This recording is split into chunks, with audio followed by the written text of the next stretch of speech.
At the beginning of the episode, we are told about the Taijin continent, a unique place where most people are cultivators. They gain magical powers, advance their cult, and become powerful. The sectors in this world are ranked according to their power. The first sector introduced is the Blue Star sector. It is mentioned that there are around 10,000 disciples in this sector, making it one of the largest. On the sector's stairs, many people are seen carrying their luggage and entering. Others are surprised and curious about what is happening. Two friends begin a conversation. A month from now, our princess is getting married. Once she marries the young master of the Lin family, both sectors will unite, making our sector stronger than ever. The Lin family is powerful because they have the backing of the Great Sector. The Jane sector is even stronger than the Blue Star sector, which is why their family business is thriving. If the Blue Star sector gains access to their business, they too will rise to the top. One of them comments, earlier, the Qin family was a dominant force in Taijin, but within just a month, they've fallen into decline. His friend replies, that's because of the Lin family. They completely destroyed them. The young master of the Qin family, Qin Nain, had his cultivation crippled, and his father's cultivation was also destroyed. Now, their family is in ruins. At that moment, the hero of the story enters. The two friends look ahead in shock. Who is that? Let's get out of here. A thick smoke appears, and from within it, Qin Nain steps out. The guards immediately recognize him. Look who's here. It's young Master Qin Nain, the boy who has been reduced to trash. His cultivation has been sealed. Qin Nain stands before them, while one of the guards questions him. What are you doing here? What business do you have in the Blue Star sector? Qin Nain steps forward and replies, I have come here for something important. The guard stops him. We cannot allow you to go any further. Leave at once. But Qin Nain draws his sword and pushes forward. I don't want to fight you. I want to meet the princess. The two guards exchange glances before swiftly blocking his path. Young Master Qin, it seems you're still living in an illusion. The Qin family was once great, but not anymore. You used to be a genius, but now, you re nothing more than garbage in our eyes. With that, one of the guards attacks, driving his knee into Qin Nain's stomach. He is sent flying backward, coughing up blood. Wiping his mouth, Qin Nain glares at them. No matter how much you beat me, I will not leave until I meet your young miss. Even if you kill me, I must retrieve my burning sword. Hearing this, the guards attack him again, kicking him to the ground. More blood trickles from his mouth as onlookers whisper among themselves. So, this really is young Master Qin? He's nothing but a joke now. One of the guards taunts him. You cannot enter our Blue Star sector and take your burning sword. We have no ties with your family anymore, and we will not return that sword. But Qin Nain stands up once again, undeterred. Bun Glen, come out and talk to me yourself. Until you return the Qin family's treasure, I will not leave. If you want, you can kill me. As the guards prepare to strike again, a voice suddenly interrupts. Wait. Let me talk to him. It is the princess. Princess appears there. When she appears, everyone is delighted to see her, especially the two guards standing nearby. They exclaim excitedly, our young miss has arrived. Our young miss is so cute, just like a fairy. Even though she has a cult following, they still regard her as their beloved young miss. She is truly beautiful. Qin Nan, however, is not worthy of addressing her by name. The young miss herself reinforces this, saying, Qin Nan, you are no longer qualified to call my name directly. You used to be a genius, and back then, you could say my name. But now, don't make that mistake again. Then, shifting the topic, she smirks slightly and continues, let's talk about your burning sword. With that, she takes out the sword and asks, do you really think that reclaiming this sword will restore your Qin family's glory? Do you believe I would keep such a useless sword with me?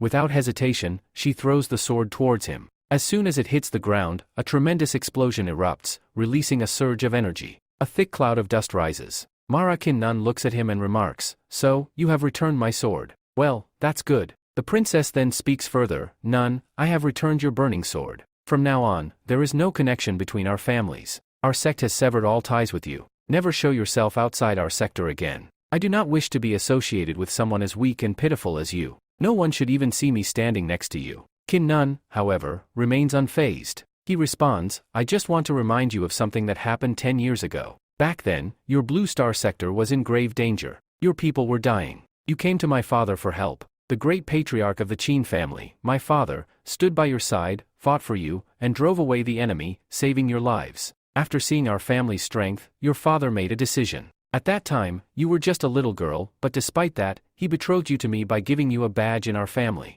When you came to our family, my father gifted you the burning sword. For the last 10 years, we took great care of you. We treated you like family, offering you the most valuable treasures we had. And now, when our family faces difficulties, you run away and return to your sect. Now, you refuse to even acknowledge us. You won't even go back to see those who loved you, those who are now dying. Brother Kinu interjects mockingly, is this what you are taught in your Blue Star sector?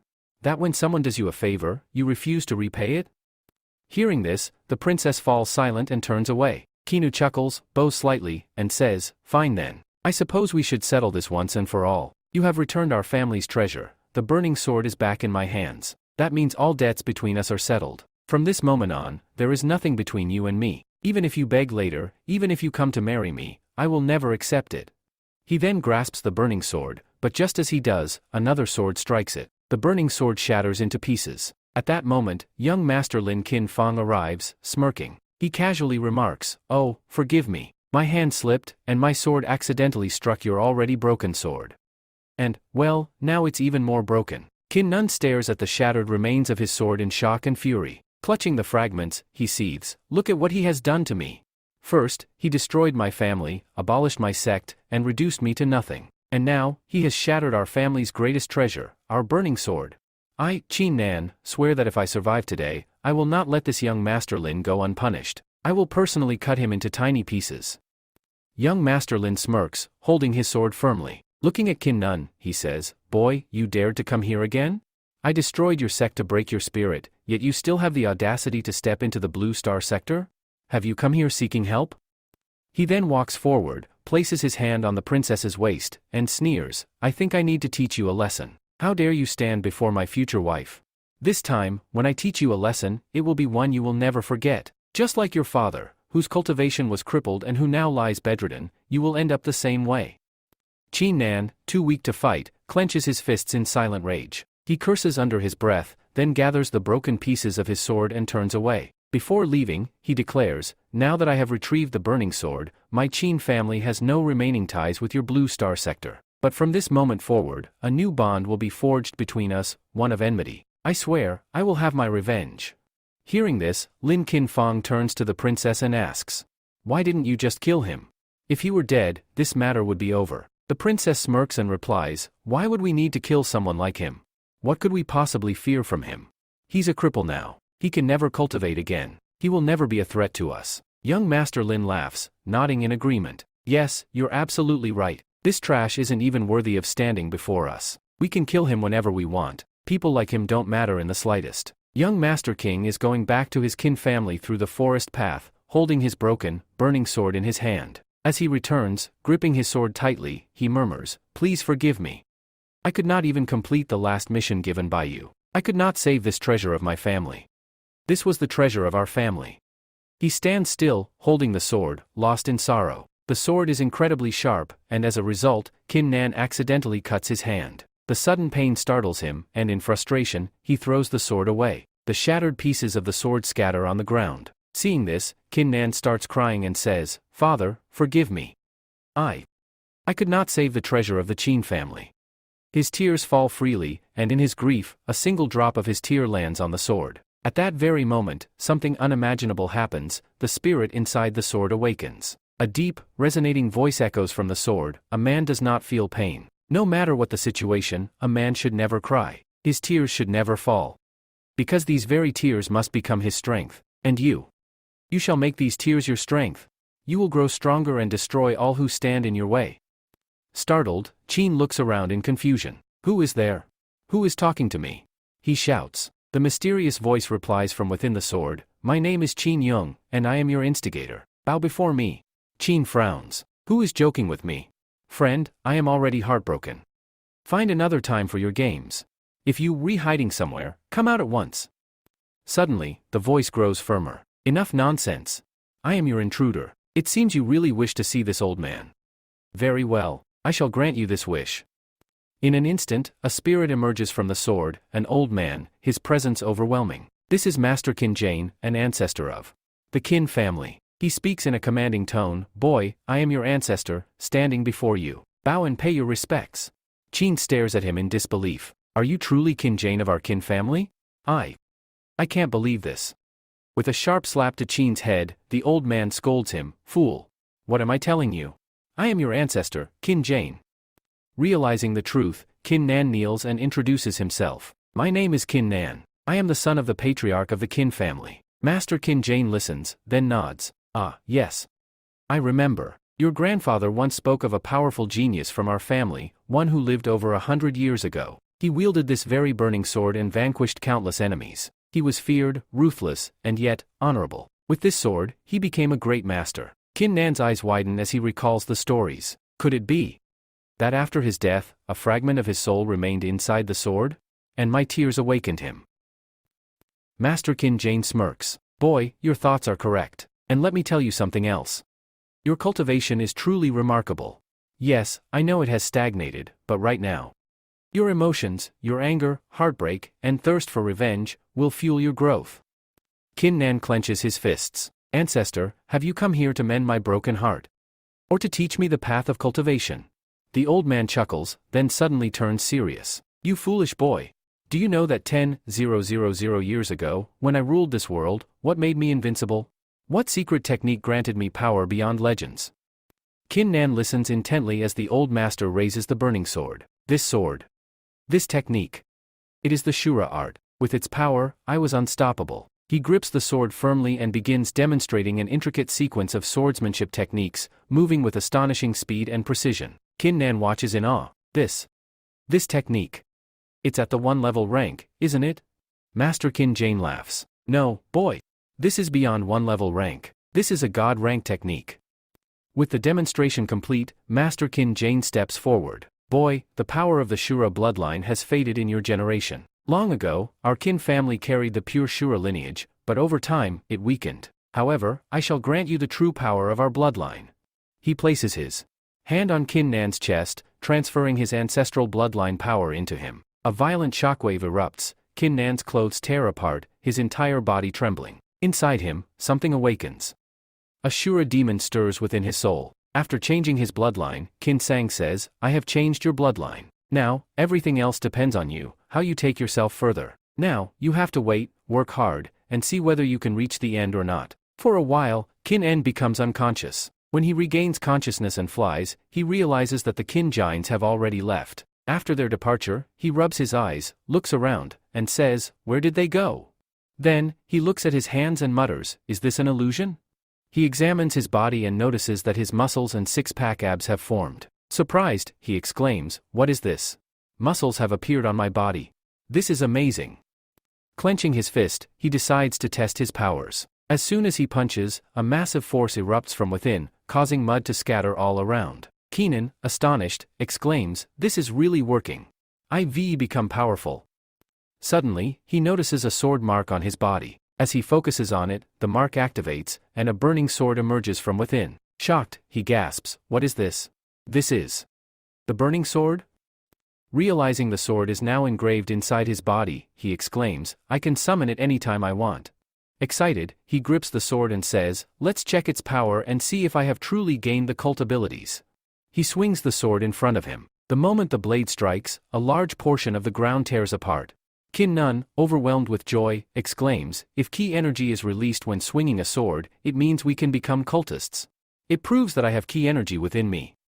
He checks his power level and reflects, I was completely crippled. My meridians were destroyed. But because of Uncle Qin Jan, I've gained new strength. Earlier, my body refinement was at the 4th level, but now, I've directly reached the 5th level of body defining. He then recalls, young Master Lin, who abolished his cult possession, was also at the 5th level of body defining. Thinking deeply, he clenches his fist and says, I've reached the 5th level of body refining. Along with that, I have the Shura burning sword and the burning sword. If I combine both, it means I can take revenge on young Master Lin. Determined, he vows, one day, I'll make myself even stronger. And when that day comes, I will destroy the entire Lin family.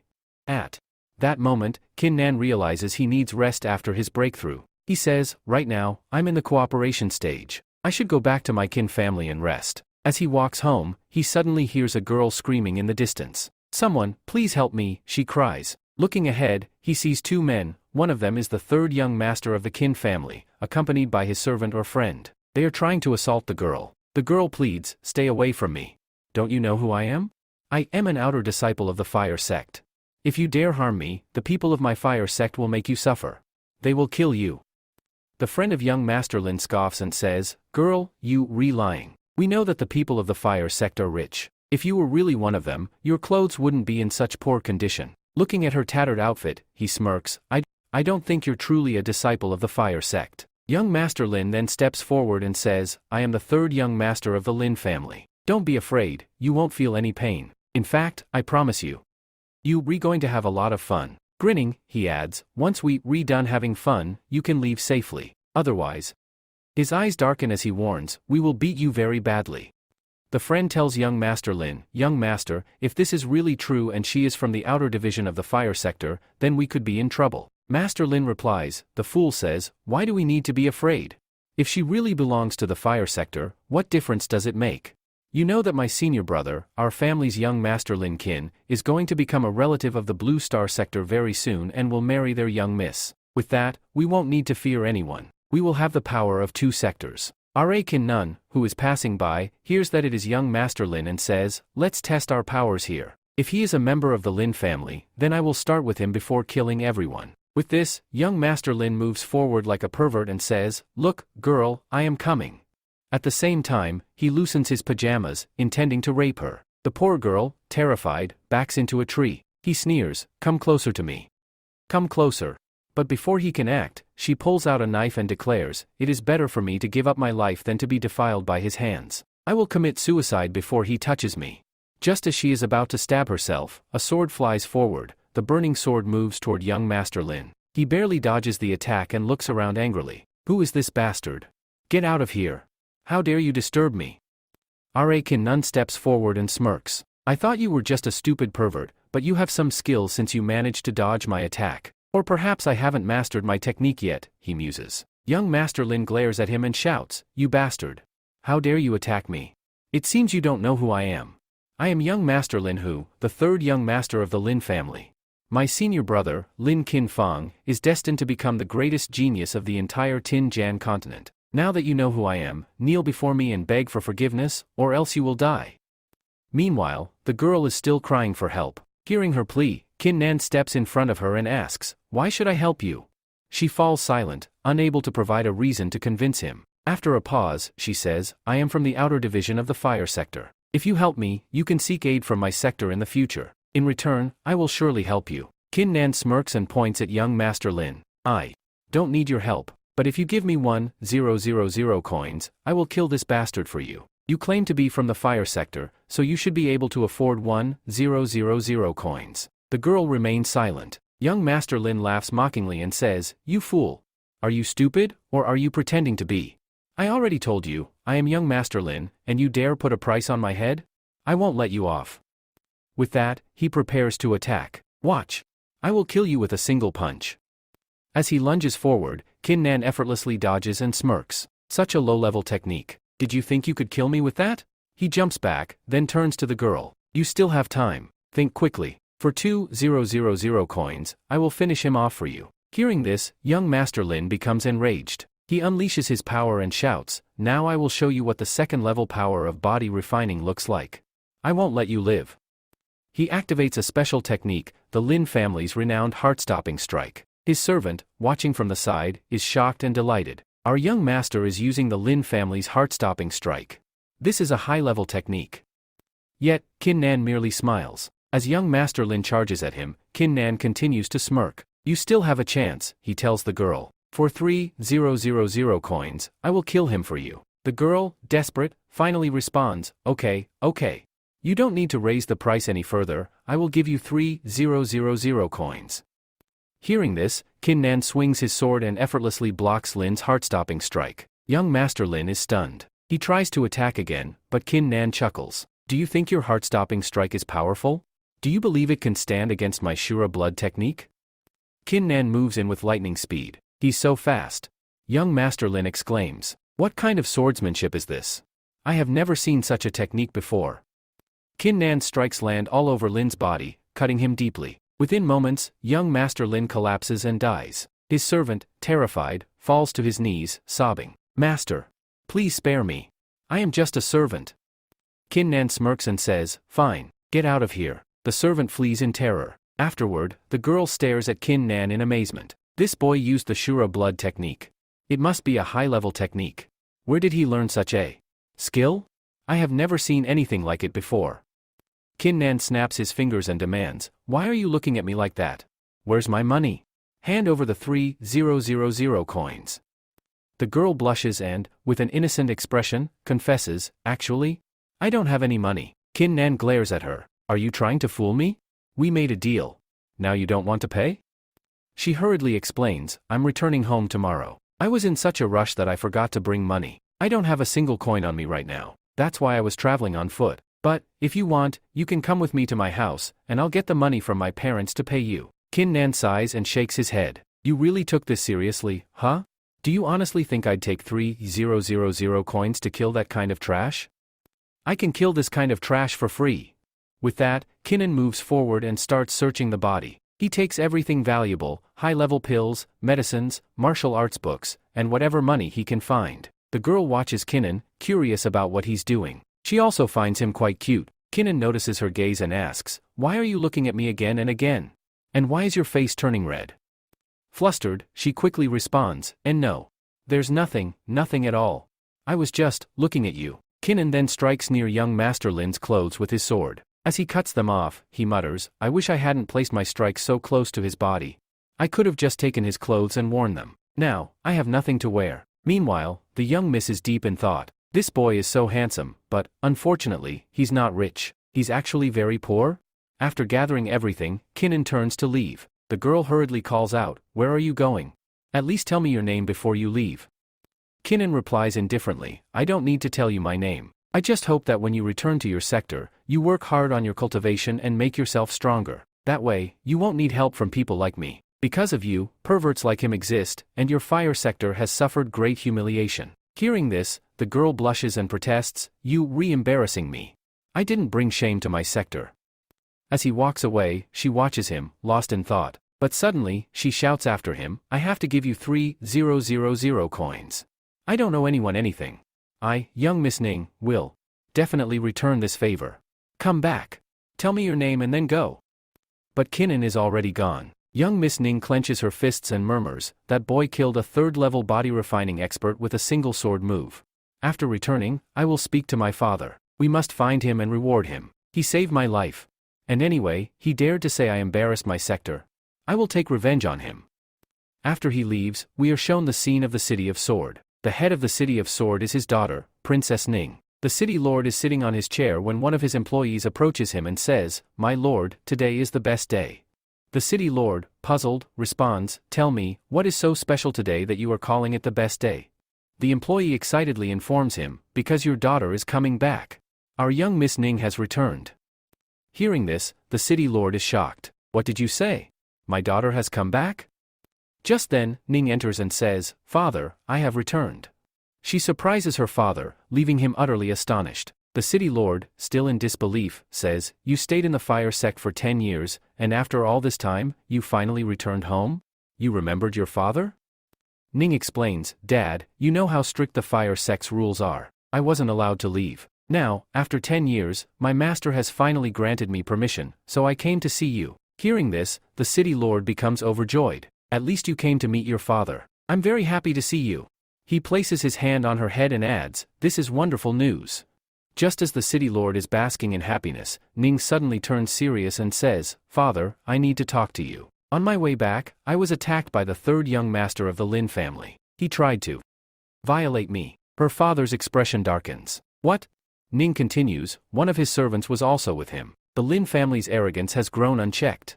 Do they think they have become the rulers of the world? You must teach them a lesson. Please take revenge on them." She pauses and then adds, "There was a stranger there. A martial artist. He was incredibly strong. He saved my life and even killed Jiang Master Lin. If it weren't for him, I would have died." Hearing this, the city lord clenches his fists in fury. "How dare the Lin family try to harm my daughter? I will not spare them." Then, he looks at Ning and asks, "But tell me, what exactly have you been doing in the fire sect for the past 10 years? You are an outer disciple of the fire sect, yet you couldn't even protect yourself? Someone else had to step in to save your life? Tell me, what have you been doing there?" To avoid the question, Ning quickly changes the topic. "Dad, what does it matter how strong I am? The fact remains that your daughter could have died. We must take revenge on the Lin family." The city lord sighs and says, all right, I will definitely think about it and make the Lin family answer for their actions. But now, tell me about this martial artist who saved you. Do you remember his name?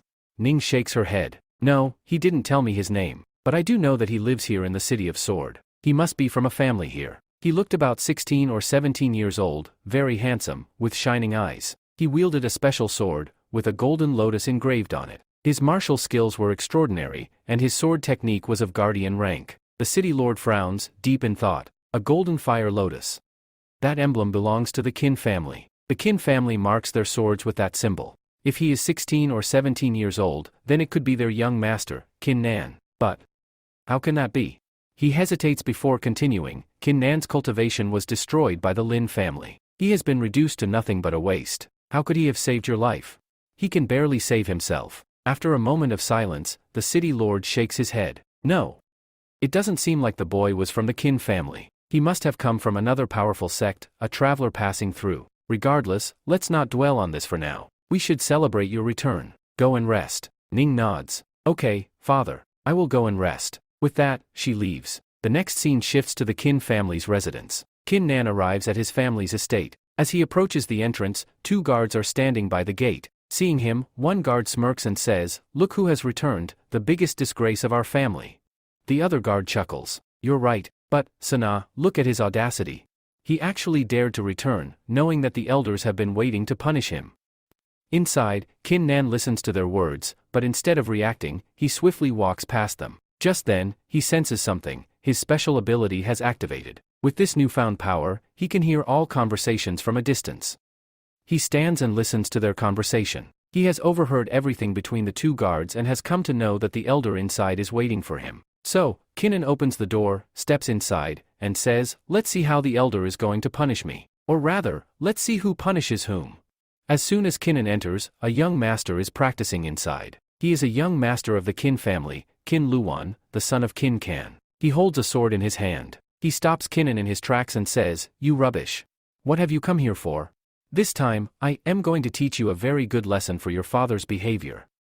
Qin Luan's father, Qin Kan, has taken advantage of the situation and has now become the patriarch of the family. Qin Kan reveals that the nearby boy's father used to be the former patriarch. "This boy used to treat me very badly." Qin Kan recalls. "He used to beat me with this whip, and today, when I beat him back with the same whip." Qin Lan interrupts him, saying, "Qin Nan, your father has made a big mistake by messing with the Lin family. Look at what has happened to our once proud Qin family because of him. Everything is your father's fault, only and only his. We are all suffering because of his mistakes.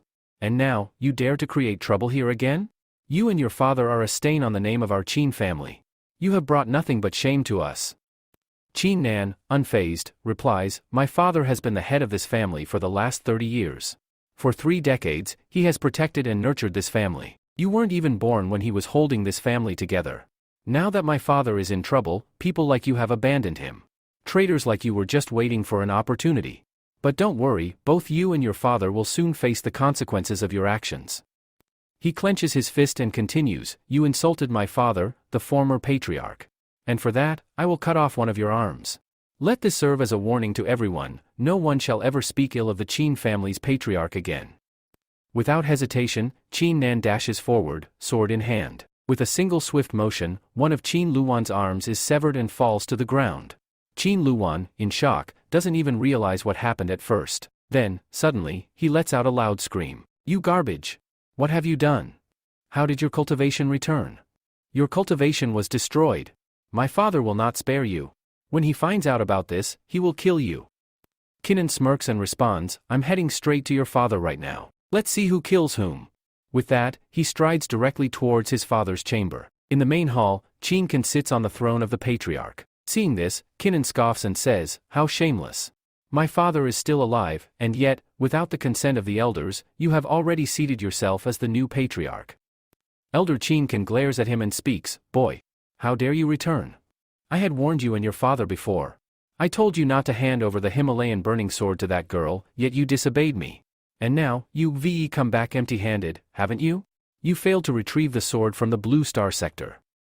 Qin Kan eyes Kinnan's back, searching for any sign of the sword. Not seeing it, he smirks to himself. This is the perfect opportunity. If he truly didn't bring the sword back, I can pin all the blame on him and get rid of him once and for all. Qin Kan then announces loudly, I heard you went to the Blue Star sector to retrieve the burning sword, but you failed, didn't you? You and your father have put our family in grave danger. Everything that has happened is because of both of you. For that, you deserve punishment? You should be thrown into the dungeons. Along with this, a servant comes running from outside and rushes inside. He anxiously informs them, Elder, I have very bad news. He then kneels with his head bowed. The elder looks at him and asks, Tell me, what happened? The servant hesitantly replies, I saw outside. Young Master Law, your son, his arm has been cut off. One of his arms is missing. I asked him, and he told me that Qin Kan has severed it. Upon hearing this, the elder's face turns red with rage. He roars, Qin Kan, how dare you? You cut off my son's arm and made him a cripple. There is a rule in our family, if you attack a family member, you must be punished. He clenches his fists and declares, Now, I will lock you in jail. You will rot there for the rest of your life.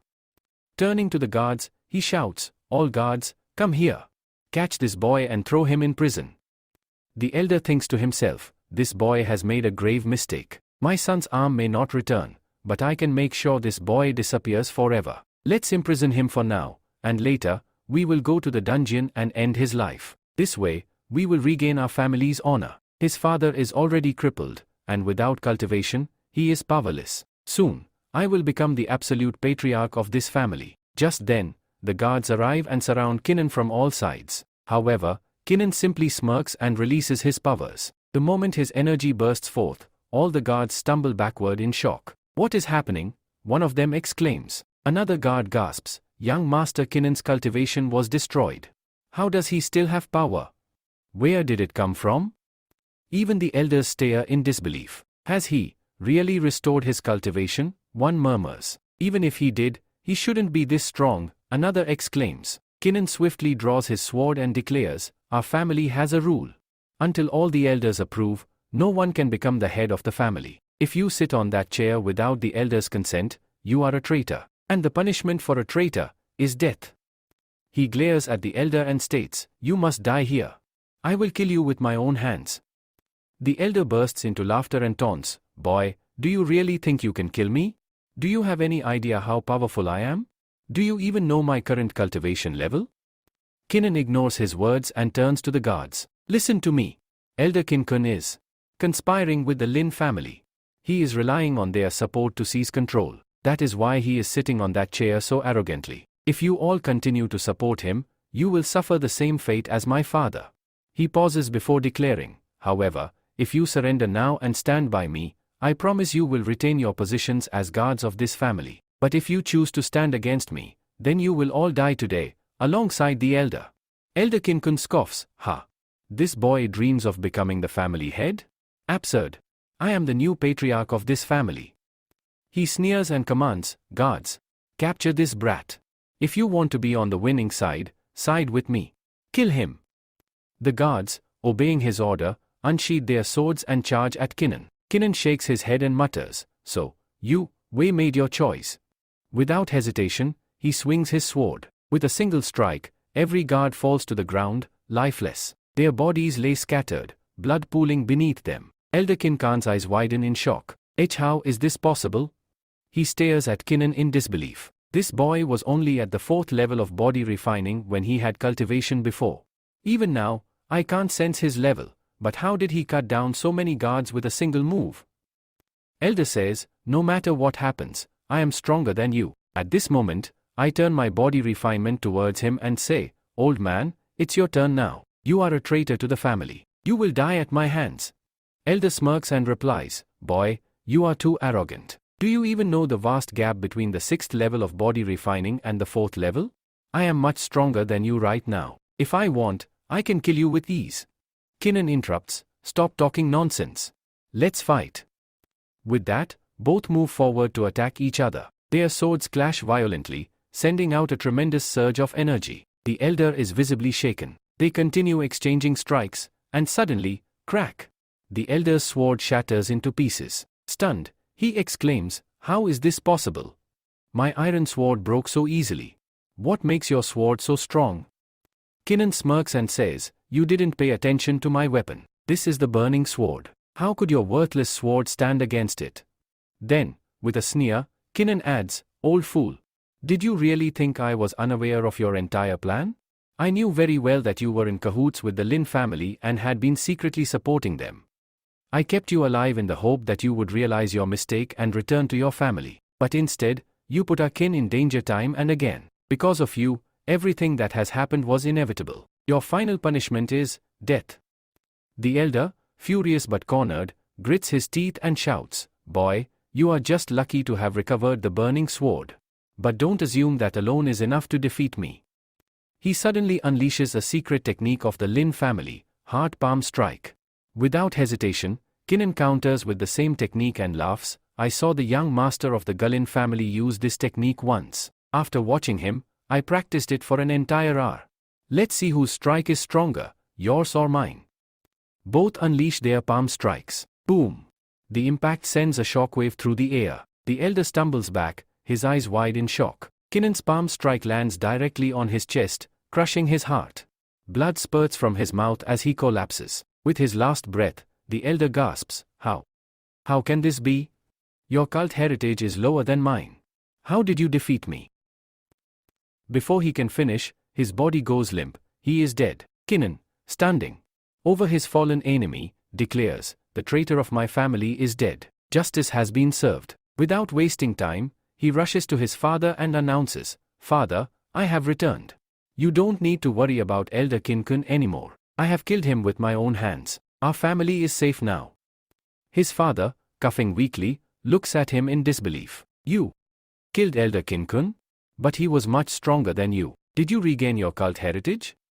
Kinnan nods, Yes, Father. I have regained my cult heritage. Killing that traitor was child's play. Now, my body refining has reached the 5th level, and I can easily defeat a 6th level opponent. His father, though weak, smiles with pride. Son, reaching the 5th level at such a young age is an incredible feat. If you continue like this, you will become a true genius in the future. Then, after a deep sigh, he says, The time has come to pass the burden of our family onto your shoulders. I was once a genius, but now, with my cult abolished, I am nothing more than a useless old man. I can no longer lead this family. We need a strong leader. You are the only one capable of leading us. If we don't have a powerful leader, our family will continue to decline until it disappears forever. Kinnan protests, No, Father. You have led this family for 30 years. You are the patriarch. With all your experience, you are the one who should lead. I will restore your cult heritage, and then you will reclaim your rightful place. His father shakes his head. Son, don't you understand the world we live in? This is a world of martial arts, where only strength is respected. Do you think people will obey me just because I was once the patriarch? Many will fight for the throne, believing themselves to be more worthy. That is why I must pass it to you. You are the strongest among us. There is no other choice. I was the patriarch. But now, you must become the new patriarch in my place. The father tells Kinnan none, now you will have to become the next patriarch. However, Kinnan does not want to become the patriarch of the family. He starts thinking, whatever memories of Elder Kinnan I have. He gave me his powers, he gave me the powers of his bloodline. Inside his bloodline, many martial arts books, methods of making pills, and secret techniques are written, techniques that we don't even know about. From those techniques and books, I have found a way to create a pill. A pill that can restore my father's lost cultism. Not only can I bring back his cult tradition, but I can also make him stronger. If I succeed, this issue will be resolved. My father will regain his cultism, become the head of the family again, and after that, I will be free. Then, I can take cultism forward in my own way. Kinnan tells his father, Father, I know about a cultism pill. A pill that, once consumed, will restore your cultism. I will make that pill and bring it to you. You have to trust me and give me just 3 days. If I fail to bring back your cultism in 3 days, then fine, I will sit on the throne and become the patriarch. But if I succeed, you must take the role of patriarch, and I will be free. The father replies, Okay, my son, I have full faith in you. I give you 3 days. After that, if you fail, you will have to sit on the throne. Kinnan nods, Okay, father. For now, I am leaving to find all the herbs needed to make the special pill. He then departs. After Kinnan leaves, his father ponders, I know a special pill is needed to restore cultivation. But the pill we need is a high-level one. Its efficiency and quality must be exceptional. The herbs required for it are extremely rare and expensive. They won't be available in the general market, not even in the Kin or Lin families. This means it will be very difficult for my son to find them.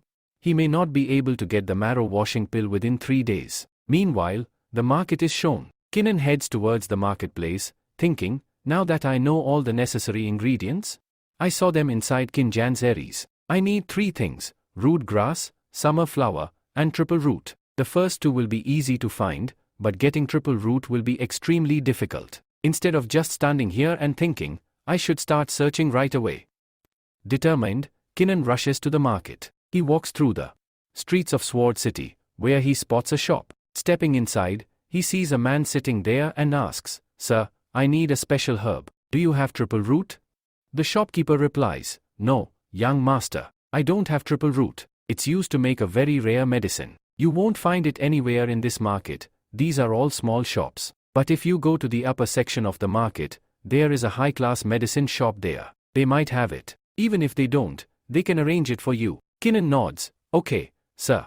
Thank you very much. I'll head there now." When Kinnan reaches the high-class shop, he observes its grandeur and thinks, this shop looks really premium. I'll definitely find triple root here. Inside, many customers are shopping. The shop owner, standing at the counter, notices Kinnan and greets him. "Young master, how can I help you? What are you looking for?" Kinnan replies, "I need triple root. Do you have it?" The shop owner nods. "Yes, triple root is available, but it will cost you 10,000 coins per piece." Kinnan is shocked. 10,000 coins? That's way too expensive. He thinks, where will I get that much money? I looted the 3rd young master Lin of the Lin family, and from his body, I only managed to get 12,000 coins in total. If I spend 10,000 on triple root, I won't have much left for the other 2 ingredients. What should I do? Noticing Kinnan's hesitation, the shop owner offers, "Since you seem to need a discount, I'll give you 10% off." Kinnan quickly responds, "Sir, you are really generous. But I still don't have enough. Can we bargain? I need 2 more ingredients along with triple root. If the triple root is 9,000 coins after the discount, can you include the other 2 ingredients in that amount?" The shop owner considers it and then says, all right. You don't seem to have any more money. I'll give you all 3 ingredients for 12,000 coins. Kinnan is overjoyed. "Sir, you are truly a great person. You've helped me a lot by giving me all 3 herbs for 12,000 coins. Thank you very much." He was thinking, now that I have gathered all 3 ingredients, I can cure my father quickly. Meanwhile, another boy appears from the side. He belongs to the Lin family and his name is Lin Juntan. He approaches and says, "I am ready to give you 30,000 crystals in exchange for the triple root." Similarly, he bids 40,000 for the triple root. With this, the shop owner cancels the previous deal and says, "All right then, the triple root is yours. I am ready to give it to you." Nan protests, "Boss, what happened? You made a deal with me. How can you suddenly cancel it?" The shop owner replies, "Stop talking nonsense. Why would I make such a deal with you, Akash? I was giving you 3 herbs for 12,000 coins, but now, I can sell just the triple root for 40,000 coins. Poor people like you have no place here. If you want it, bring the money, and then we can talk." At this moment, Lin Juntan steps forward and smirks. Well, look who it is, the so-called young master of the Kin family, or should I say, the disgrace of the Kin family? Lin Jati, a student of an alchemist, chuckles and adds, "So, you, we come here to buy the triple root. What, do you think you can restore your cultivation heritage with a pill? Haha, do you really believe such a thing is possible?" Lin Juntan sneers, "I don't think so. You're just a loser now, and you will remain one for the rest of your life. Cultivation cannot be restored with such a weak pill." Kinnan glares at him and responds, "Are you sure my cultivation core has been crippled?" Lin Juntan laughs confidently, "Absolutely. Our young master Lin Qingfan personally destroyed your cultivation foundation. Not only that, but he is also going to marry your childhood fiancée, whose engagement was once fixed with you. And guess what? Their wedding is happening very soon. Is that why you, here? Trying to create a miracle pill to take revenge?" He smirks and continues, but don't worry, I am here to make a special pill using the triple root, a bed enhancement pill for our young master Lin King Fan. After all, on his wedding night, he'll need some extra stamina to enjoy his new wife. Hearing this, Kinnan clenches his fists but smirks instead and says, do I look like I care about what they do in their bedroom? They can break their bed for all I care. But what does interest me, is that you seem to know a lot about alchemy. Are you an alchemist? Kinnan thinks to himself, becoming an alchemist is extremely rare. In this region, even among 1,000 cultivators, barely one is skilled in alchemy. Lin Jati proudly declares, I am a disciple of Master Dan, who resides at the Double Peak Mountain. Right now, I am also a level 10 alchemist. As soon as the shop owner hears this, his attitude changes. He bows deeply and exclaims, young master, please accept this triple root as a gift from us. We will not take any money from you. It is a great honor to have a level 10 alchemist, a direct disciple of Master Dan, visit our humble shop. Hearing this, Kinnan smirks internally and thinks, HMPH. A level 10 alchemist is just the lowest rank in alchemy. And Master Dan? He's only at level 9 in alchemy. This guy is shamelessly bragging. Lin Jati notices Kinnan smiling and frowns. Why are you laughing? Do you want to challenge me? Kinnan replies calmly, I am smiling because you are way too arrogant. Do you think being an alchemist makes you superior to everyone else? That just because you can make a pill, you are better than me? Lin Jati scoffs, oh? Then how about a bet? We both will create a triple dawn pill right here. If you succeed, you win. But if you fail, his eyes gleam wickedly as he continues, the loser will have to pay 50,000 coins. Not only that, but the loser's legs will be cut off. Do you dare to accept? After listening to this, Keenan says, then okay, I am ready to bet here. At that moment, a girl steps out. Her name is King One. She is the owner of all the business communities here. She walks forward and says, now that you people have placed bets among yourselves, why don't I also join in? I will oversee this bet and stay here until it is fulfilled. Do either of you have any issue with this? If I sponsor the competition between you two? Keenan responds, yes, there is no issue. Keenan then asks her, who are you? She begins to introduce herself, but before she can finish, the boss interjects, let me tell you who she is. Miss King Man. It seems you haven't heard about her. Here, in this business community, she is the leader of this trade network. Even if the elders of the Lin family rule over your kin family, when they need medicines or pills, they have to ask for her permission, right? After hearing this, Keenan respectfully acknowledges Lady King Man and says, thank you very much for coming here and overseeing our competition. We are honored by your presence. My father has always spoken highly of you. He praises you a lot. I never imagined you would be so beautiful. Hearing this, King Man smiles and replies, you are just flattering me. I feel embarrassed. Please don't call me beautiful. At this, the shopkeeper's boss interrupts and says, all right, let's get started. Everyone, come with me. Once inside, both competitors are given cauldrons. Miss King Man then explains the rules. The rules are simple. Both of you must create a triple dan within the allotted time. Whoever produces the best quality pill will be declared the winner. Lin Jatia smirks at Keenan and taunts, your luck is terrible. Under my master's guidance, I have made countless triple dens. The highest level pill I have created had a 40% accuracy. Hearing this, the shopkeeper's boss is shocked. Are you serious? Achieving 40% accuracy is incredible. Most alchemists can only reach 10% to 20%, and at best, 30% accuracy. If you can truly make pills with 40% accuracy, then you are a real alchemist and a genius. Master Dan must have trained you well. Lin Jatia confidently responds, of course. But enough talk. This is a competition, so let's finish it quickly. After all, I already know I'm going to win. King Man nods and announces, all right, begin the competition. Both contestants start preparing their pills. Keenan thinks to himself, I have all the materials they provided me with. On top of that, I have the method given to me by Master Kin Jan. Using his technique, I can create the best quality pill. With careful precision, Keenan controls his fire and places all the materials inside the cauldron. As he reaches the final stage and taps the cauldron to complete the pill, an explosion erupts. All his materials are burned to ashes. Shocked, Keenan exclaims, what happened? What went wrong? On the other hand, Lin Jatia bursts into laughter. Ha ha ha. I knew it. you have no idea what you redoing. This must be your first time attempting to make a pill. Look at that, you've wasted all those precious ingredients. Keenan inspects the burnt remains and murmurs, I think I applied the fire too early or exerted too much pressure. But now that I understand my mistake, I can get it right the second time. The shopkeeper's boss laughs and says, this boy is going to lose. I don't think he has ever made a triple dan before. He was overconfident and accepted this challenge foolishly. In the end, this poor kid will lose everything. Miss Kingman steps forward and assures Keenan, we still have plenty of ingredients, and you have enough time. You can try again. The ingredients will be provided to you for free, so you won't have to bear any cost. Keenan bows in gratitude, Miss One, thank you very much for trusting me and giving me another chance. Since you are providing more ingredients, I would like to increase my bet. Nun says to Lee Jantan, now that we are increasing the bet here, why don't we add 50,000 crystals along with 2 legs and 1 arm?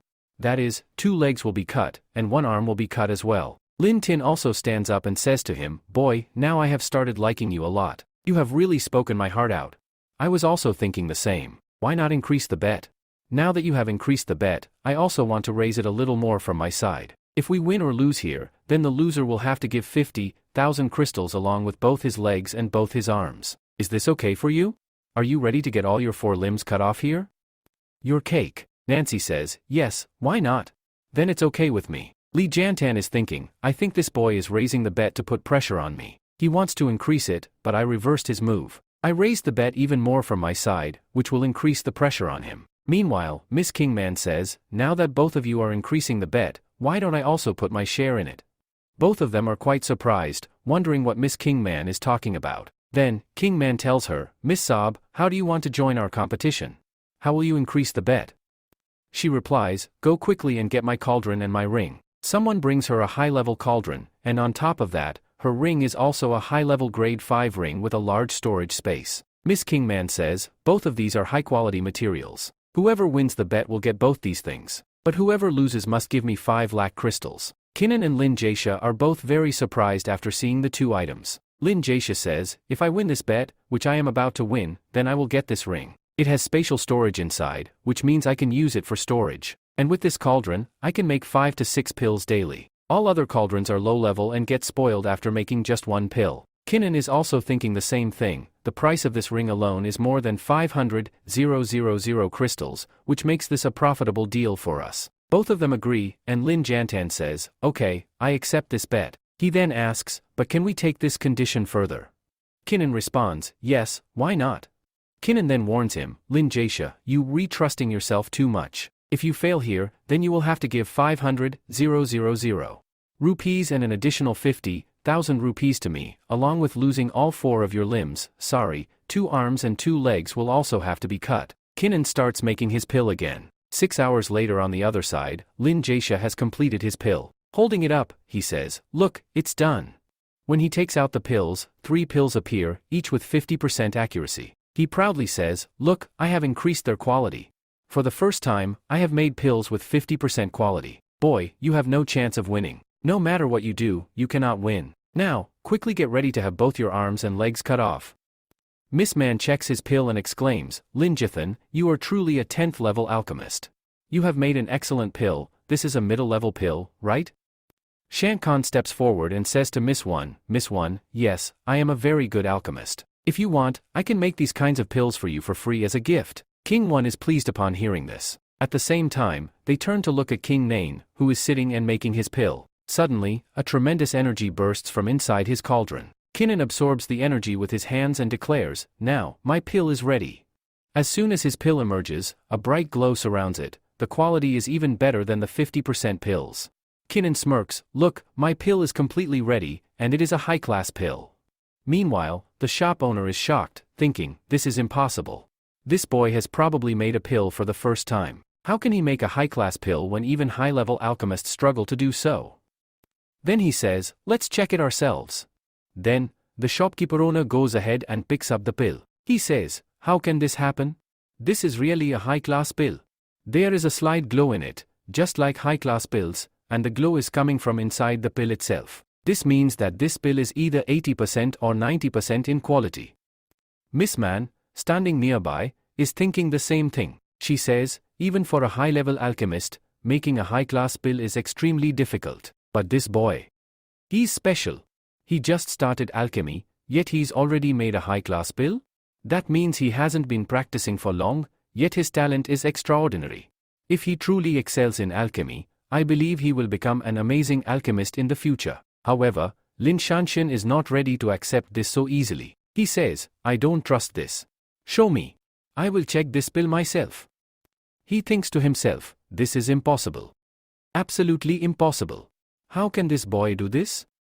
Lin Shanshan then says, I have been learning alchemy from Master Dun for many years, since I was a small child until now. I have created many triple Dun pills from a young age. How can I fall behind in accuracy when making pills? I don't trust this boy. I think he must have cheated somehow. Keenan, standing nearby, tells him, you should trust me.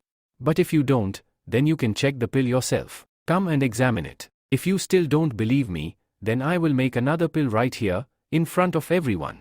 I still have time, and with the time I have left, I will make another pill before your very eyes.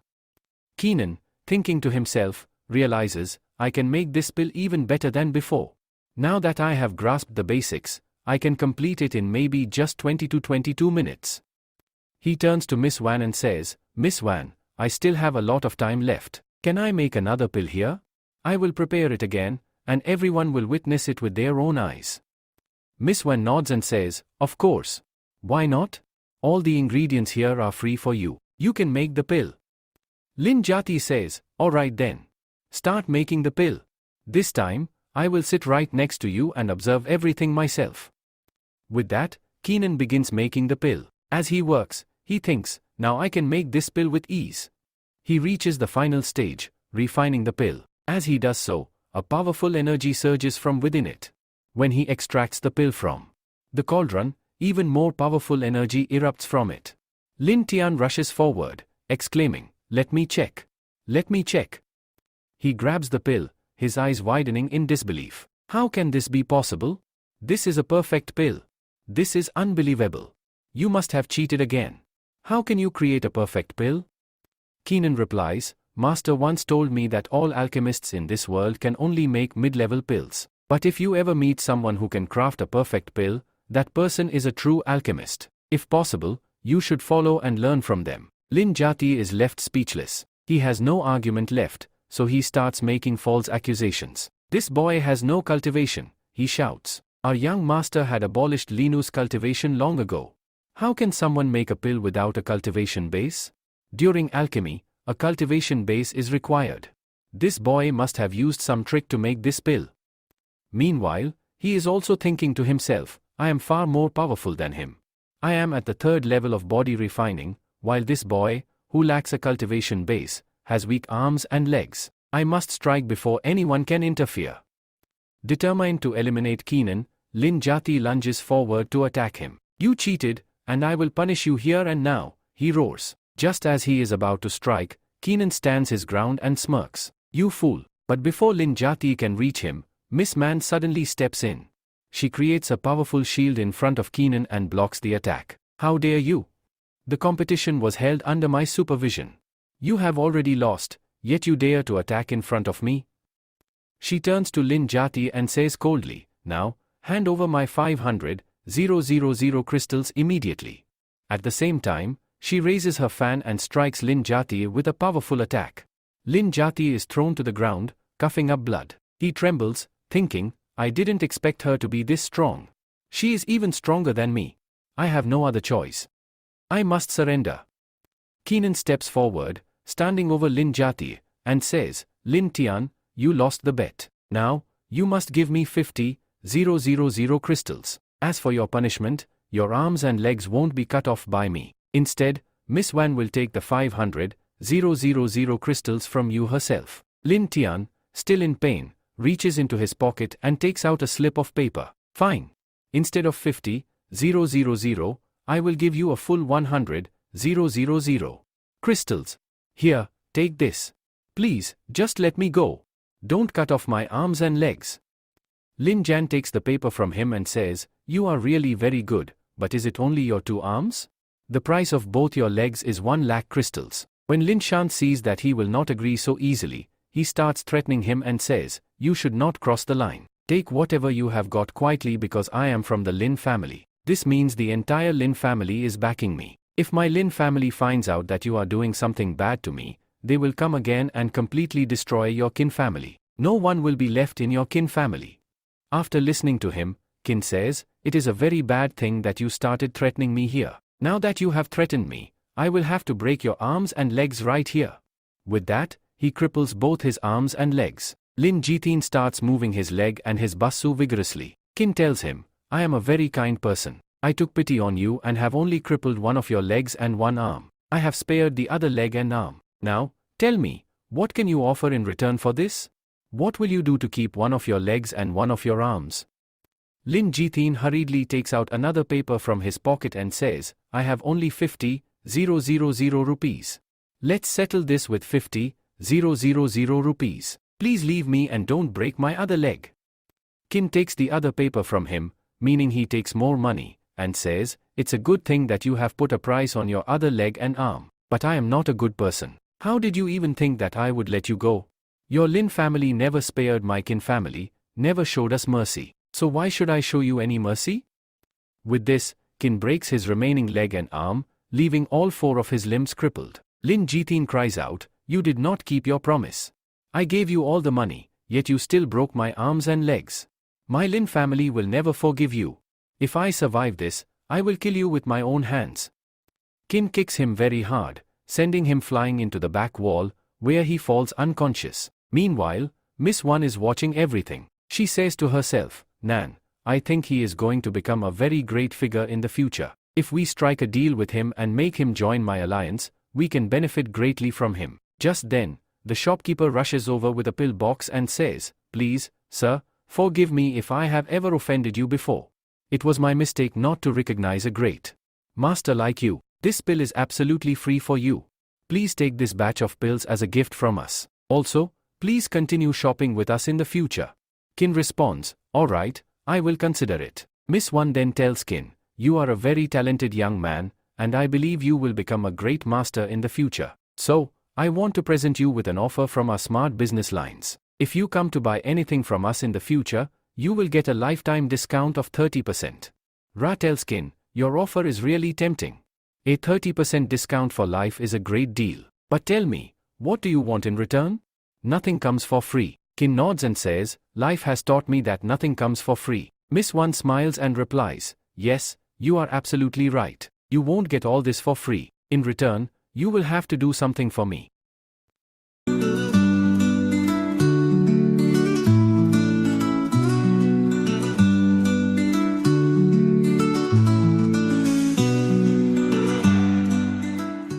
At the end of the last episode, we saw that our Kinnan gets an offer. Miss Van gives him the offer and says, "You will get a 30% discount every time from our side." So, Kinnan asks, "What do I have to do for you in return?" She replies, "Yes, I have an important task for you." Along with this, she tells him, "We belong to the Swarna Business Alliance. Here, our group sell medicines and herbs, and we are called the Sword Alliance. All our cooperations work together, and we maintain good relations with each other. If you want to join us, you have to become an alchemist. By becoming an alchemist, you can help us a lot." Hearing this, Kinnan responds, "Your cooperation is very big. The Sword Alliance is the biggest in our Sword City, and your profits will increase. Your skills are excellent, but tell me, why do you need me to join? Why do you want me in your alliance?" Miss Van explains, "We have competition here. Our biggest competitor is Youth Lines. While we specialize in medicinal pills and herbs, they specialize in equipment, weapons, and artifacts, and their artifacts are extraordinary. Moreover, the Selen family has joined hands with them. With their combined strength, they have grown even more powerful and continue to create problems for us. Right now, they are also trying to manufacture pills, but the quality of both their pills and ours is quite low. Neither of us can produce mid-level to high-level pills. However, if we have an alchemist like you, we can start selling high-level pills in the market. That would give our alliance a huge advantage, allowing us to suppress Youth Lines and dominate the competition. If we win this battle against Youth Lines, our entire business will flourish." Kinnan smirks and says, "So, basically, you need my help. You want to use my alchemy skills to improve your business. Once your business grows and customer demand increases, you can monopolize the entire Sword City market." Miss Van nods, "Exactly. You've understood correctly. We want to control the entire Sword City business. We should have a monopoly over all trade. She continues, and that's not all. If you work for us, you will greatly benefit from this partnership. As our business expands, your kin family will also prosper. But if you don't strengthen your kin family, the Lin family, which is growing stronger every day, will eventually crush you again. After hearing her words, Kinnan finally decides, all right, I will join you. Miss Van smiles, thank you for joining us. Right now, the martial arts community desperately needs healing pills. If you can produce high-grade healing pills, they will sell extremely fast, and you will earn huge profits. At this moment, the shopkeeper with them interjects, Miss Van, you know very well that if he wants to officially manufacture pills, he will need an alchemist's license. Without it, no one will buy his high-grade pills because the mayor of Smart City will not allow it. That is the law here. The shopkeeper then turns to Kinnan and says, did you hear that? Now you must prepare to become an alchemist. You have to pass the exam and get your license. But I believe this will be an easy task for you. You will earn that badge in no time. Kinnan nods, all right, thank you. Then, Kinnan places all the items he had just won in battle inside his storage ring and thinks to himself, I will take these materials and make a pill for my father. I received so many resources and a lot of money. With all this, I will refine a pill to help my father recover his cultivation.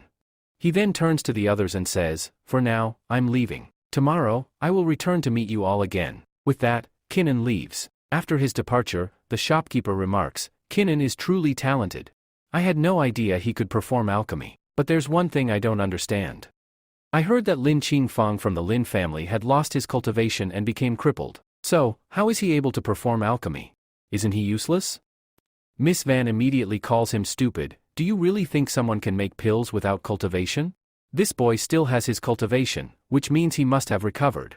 That's why he can make pills. She continues, what you fail to see, I can see clearly. Right now, this boy is at the body refinement level. Just imagine how powerful his cultivation will become in the future. I believe I made the right decision by partnering with him, because very soon, everything in Smart City will change. A massive shift is coming. In the next scene, Kinnan's family is shown. After coming back, Kinnan takes out the cult, takes out the herbs, and says, now, I have to make a pill for my father here. But I cannot make just a level 1 pill, rather, I need a level 3 pill for my father. Till now, I have only been able to make high-grade level 1 pills, but now, I must make a level 3 pill so that I can recover my father's cult heritage. With this, he puts all the herbs inside the cauldron, refines them, and prepares to make the pill. After refining, he says, now, all the materials have been liquefied. Let's quickly collect them and make the pill. I think I will be able to make it this time. At the same time, he tells us, I will need one more thing. To make this pill, we need 3 essential ingredients, the essence of spirit, the blood essence, and the essence of ki. But I lack 2 of them. However, I do have my blood essence, so I can use that. As soon as the pill is about to be completed, he bites his finger and lets his blood drop into the mixture. Suddenly, a tremendous light bursts from the pill, and finally, a level 3 pill is created. Kinnan, now holding the pill, exclaims, I did it. I made a middle-class level 3 pill. This should be enough for father. Without wasting a second, he rushes to his father's room and shouts, Father! Father! Look at what I've brought for you. He shows the pill to his father and says, Father, I made this pill for you. Quickly, take it. After this, you will recover and lead our family again. His father, staring at the pill, asks in disbelief, when did you learn alchemy? How did you make this pill? You knew nothing about alchemy before. Kinnan pleads, Father, please. Don't ask questions now. Just take the pill first. His father nods and finally takes the pill. As soon as he consumes it, a powerful surge of energy rushes through his body. He sits in a meditative position, cultivating, and exclaims, I can feel it.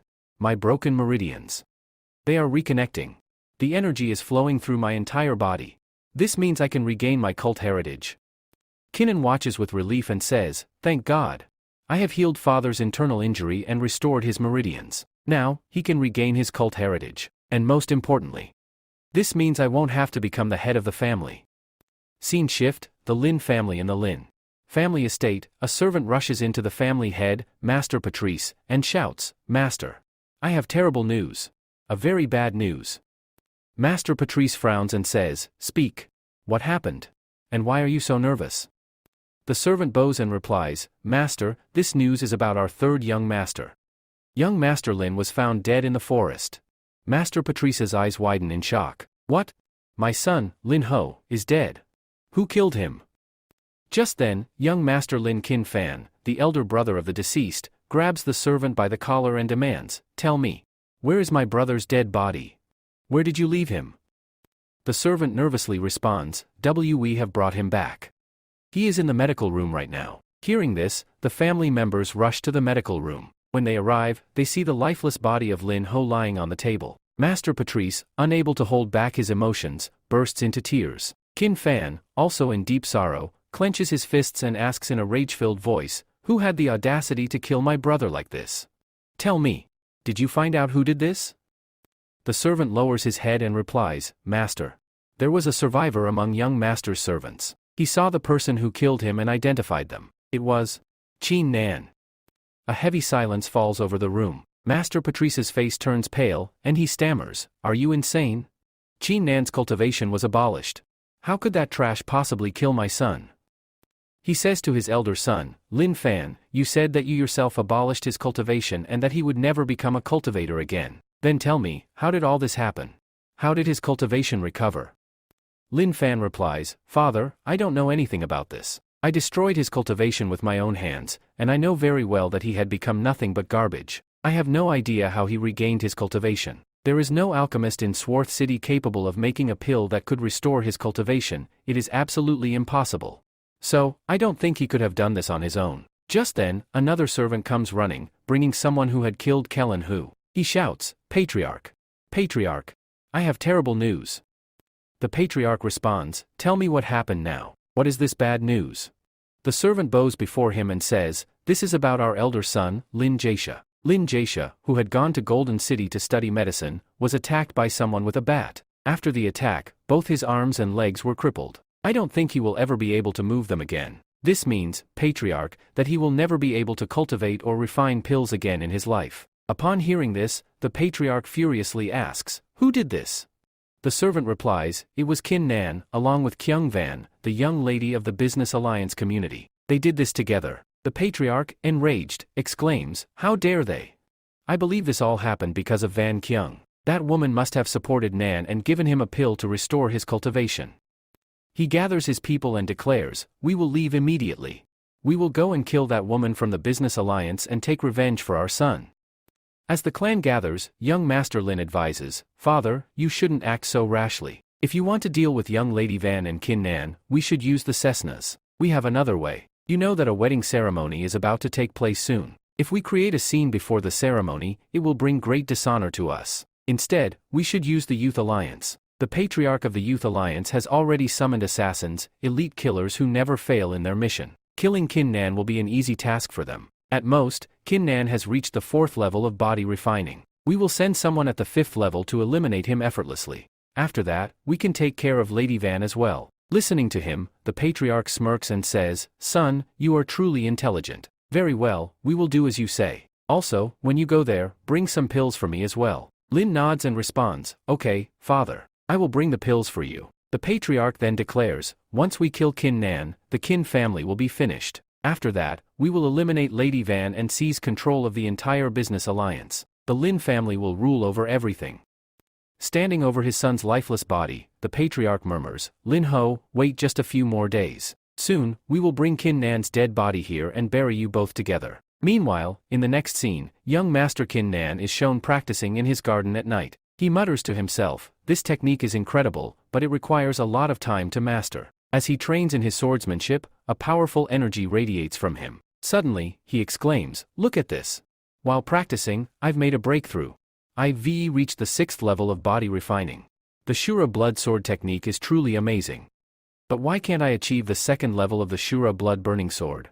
So far, I have only mastered the first move. I can't seem to progress any further." Just then, a figure emerges from within the sword and speaks, "Child, do you think mastering the Shura blood sword technique is that easy? This is an ancient technique, over 10,000 years old. You cannot master it so easily." Qin Nan, surprised and overjoyed, exclaims, "Ancestor Qin Jane. You're still here inside the sword? I thought you had vanished." Qin Jane scoffs and replies, "Foolish child, are you trying to get rid of me? I am not leaving so easily. For the last 10,000 years, I have been waiting inside this sword for someone worthy to wield it and awaken me. And now that I am finally here, you want me to leave?" Qin Nan pleads, "Master, please guide me. Tell me, where am I going wrong? Why can't I fully unleash the second level of this technique? Qin Jane smirks and says, boy, stand up. I will help you. You must understand the essence of the Ashura blood sword technique. Are you not paying attention to its name? The Ashura blood technique, it is a demonic technique. Qin Nan looks at him, puzzled. Qin Jane continues, where do demonic techniques derive their power from? From blood. The more blood your sword absorbs, the stronger both it and your swordsmanship will become. The more people you kill, the more powerful you will grow. Qin Nan, shocked, hesitates and murmurs, Master, are you telling me to start killing people with my sword? He tells him, no, I don't want you to start killing people here. I want you to go and hunt demonic beasts. With the help of this sword, you can kill animals and suck their blood. It will also grow stronger. But if you want to kill people here, you can do that too. And I think you have some enemies here from whom you want to take revenge. Then he replies, yes, there are some people I want to kill with my sword. The other person responds, good. In fact, there are descendants of my family here. At the same time, an entity tells him, now, I have to go back to the sword to rest. I will stay there for a few days. When you need me, I will come out and guide you. For now, go and hunt and provide blood to him. Besides, you are very busy because someone is about to attack you from behind. As soon as he says this, he disappears. After their disappearance, Kinnan says, what did he mean? Someone is going to attack from behind? And suddenly, from behind, a warrior emerges. The warrior rushes forward and swings his sword to attack Kinnan. But Kinnan has already mastered a light footwork technique called God Sky Wind. Using this technique, he swiftly dodges the attack with incredible speed. The warrior, Asin, is shocked and exclaims, his footwork technique is incredibly fast. Faster than my sword strike. Kinnan asks, who are you, and why are you here? The warrior smirks and replies, boy, today is the day you die. Your cultivation level is far too low, but I must admit, your footwork technique is quite impressive. That's the only reason you survived just now, but you won't be able to dodge every time. It is your fate to die here today, and I have come to kill you myself. Kinnan smirks back and says, do you really think that with such weak swordsmanship, you'll be able to kill me? I think you need to refine your skills for a few more years. Go practice and then come back to see if you can actually defeat me. This enrages the warrior, who shouts, boy, you sure have a sharp tongue. Let's see if you can dodge this. Attack. With that, he charges at Kinnan at full speed, swinging his sword to strike. But once again, Kinnan effortlessly dodges the attack using his God Sky Wind technique. After avoiding the attack, Kinnan calmly remarks, you, too slow. He thinks to himself, thank God I mastered this footwork technique earlier. I was training before he arrived, and now it's proving to be useful. Saison, the warrior, sneers and taunts, are you only going to dodge? Are you a coward who keeps running away? Will you not face my attacks? Kinnan smirks and replies, why not? Of course, I'll face you. With that, he unsheathes his sword and says, alright then, let's see how well you can attack me. At the Mu Youth Alliance, the Patriarch is sitting and chatting with young Master Lin. Lin Fang, sitting before the Patriarch, asks, do you really think Asin Ji Dao will be able to complete the task? The Patriarch confidently replies, you don't need to worry. The assassin I sent, Jason, is extremely strong. His swordsmanship is even more refined. Whenever he is assigned a mission, he never returns without completing it. This time, too, he will return with Kinnan's head. Then he tells him, yes, I will take this job because I am absolutely perfect for it. On top of that, my swordsmanship technique is even more refined. We don't need to worry about this at all. By the time our game is over, I believe that Do will have cut off his head and brought it to you. Then, the young master tells Lin, if he really brings me his severed head, I will experience the greatest happiness of my life. This will make me very happy, and in return, you will also be rewarded greatly. In the next scene, the backyard is shown again, where Kinnan is fighting against Do. Kinnan is effortlessly dodging Do's attacks. However, Do strikes back and says, his swordsmanship is faster than mine. Kinnan swiftly disarms him, making Do's sword fall from his hand. At the same time, Kinnan points his sword at Do and demands, tell me who sent you here. If you refuse, I will give you a very painful death. If you cooperate, I will grant you a quick and painless one. Do hesitates, thinking, how can I reveal the secret so easily? Then he finally speaks, if I tell you, I am not worthy of being an Asin. The Asin business operates in such a way that we never reveal the name of our employer. Kinnan replies, as you wish, then. At the same time, he recalls the powers granted to him by Master Qin Jan. There is a technique hidden within the bloodline power that allows one to enter another's soul and torture them. I think I can use the soul torturing technique, he decides. He begins using it for the first time but knows he must practice to perfect it. Since Do has already surrendered, Kinnan decides to use the escape technique as well as the Qin and soul touch technique. As soon as he activates the technique, he places his finger on Do's forehead, allowing him to enter Do's soul. Upon entering, intense pain engulfs Do. He suddenly finds himself chained, and in front of him stands a massive hell monster. The monster places its hand on Do's head, crushing it with its grip. Then, using its claws, it rips out Do's eyes. Do screams in agony and writhes uncontrollably. The monster tightens its grip, crushing him further. His body starts to break apart as if turning to stone. Shu Dao screams even louder, "Save me! Someone, please save me!" Finally, he cries out, "I'll talk. Please stop. I will tell you who sent me here, just spare me." Do confesses everything to Qin Nan. He reveals, "I am from the War Lions. Patriot Lu Tai sent me here." Lu Tai was following the orders of young Master Qin Fak. Qin Nan smirks, "So, it was them." Then he declares, "Now that you've told me everything, I will definitely kill you. I can't let you go because you came here to kill me." With that, he swings his sword and kills Ji Do. Qin Nan then states, "It's time to teach a lesson to the youth lions and the Lin family. Both of them are our arch-enemies." He continues, "If I had not recovered my cultivation and regained my strength, I would have been dead today." The next scene shifts to the Qin family. Qin Nan returns home and declares once again, "I will teach a lesson to the youth lions and the Lin family. Both of them are truly evil." He then reflects on his previous battle. "After killing Lin Hu, I obtained some herbs. Although all the medicines I collected were low grade, I believe that by mixing them together, I can create a middle grade or even a high grade pill. Besides," he adds, "I now have plenty of money to buy additional herbs. Youth lions and Lin family, you will not escape from my hands." Kinnan sits down and retrieves the tempered cauldron from his inventory, the very cauldron he won from Miss One in a bet. "With this, I can make at least 5 pills at once without breaking it. If I refine them properly, I might even create 2 or 3 high-grade pills. This will greatly benefit our family, or I can sell them for profit," he thinks. He begins extracting materials and follows a precise alchemical method to create special pills designed for healing wounds. 3 hours later, an immense burst of energy erupts from the cauldron. His pills are finally ready.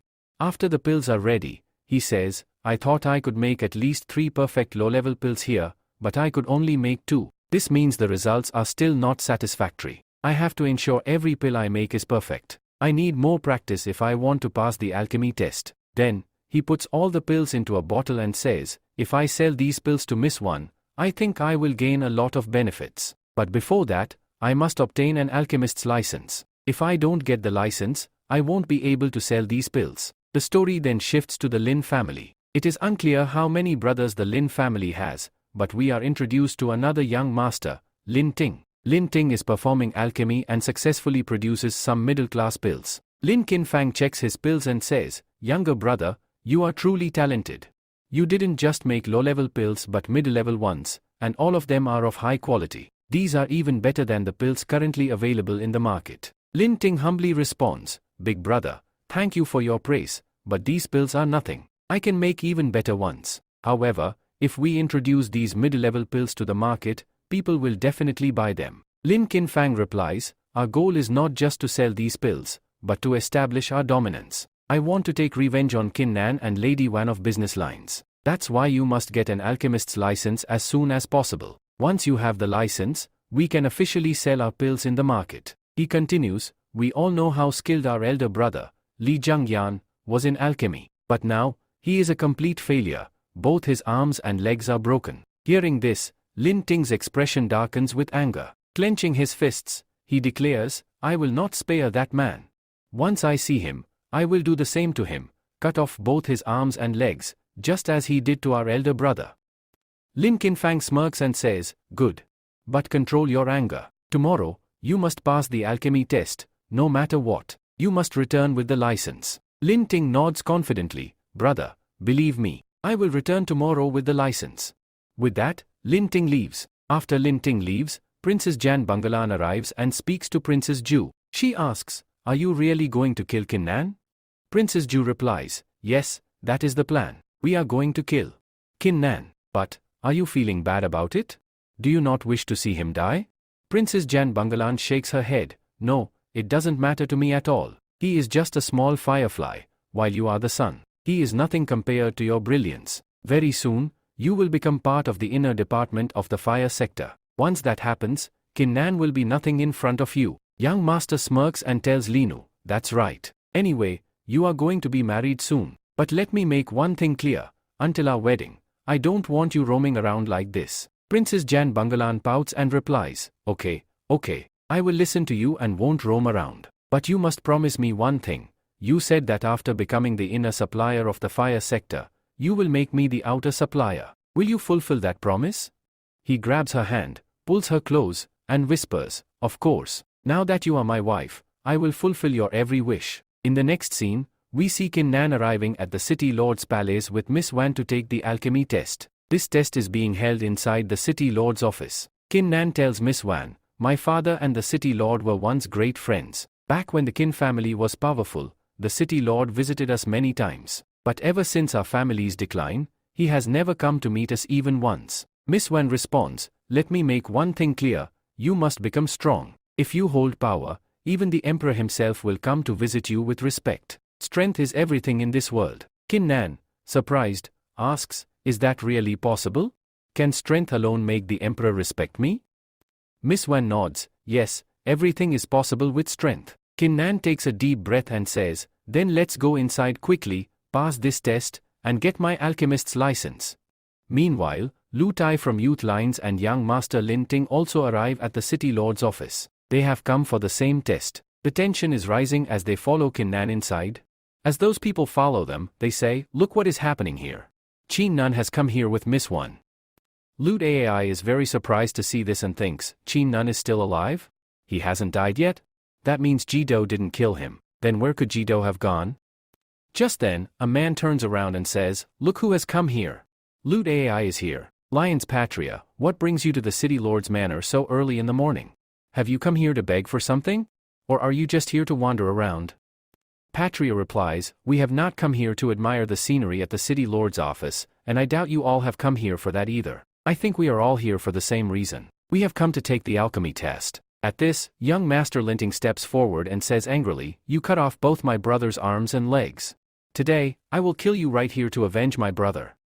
Lu Tai stops him and says, young master, please stop. You cannot kill him here. We are standing outside the main palace of the City Lord. If you kill this boy here, it will ruin our reputation. If you really want to defeat him, do it during the alchemy test. There, you can have a one-on-one battle with him, and if you win, you can even kill him. So, save your anger for the competition. Then Lu Tai turns to Miss Man and says, I believe we are here for the same purpose, to take the alchemist test and ensure that our people become alchemists. However, not everyone can become an alchemist. Not everyone has the necessary qualifications. This boy, Qin Nun, his cultivation seems quite strong, but I think you shouldn't go inside with him. Otherwise, you might leave embarrassed. Swan replies, you shouldn't be worrying about us. Just focus on yourself. This test happens only once a year, and only one alchemist is chosen each time. That person gets the license. I think you have to wait until next year. Lin Ting snaps back, girl, stop your nonsense.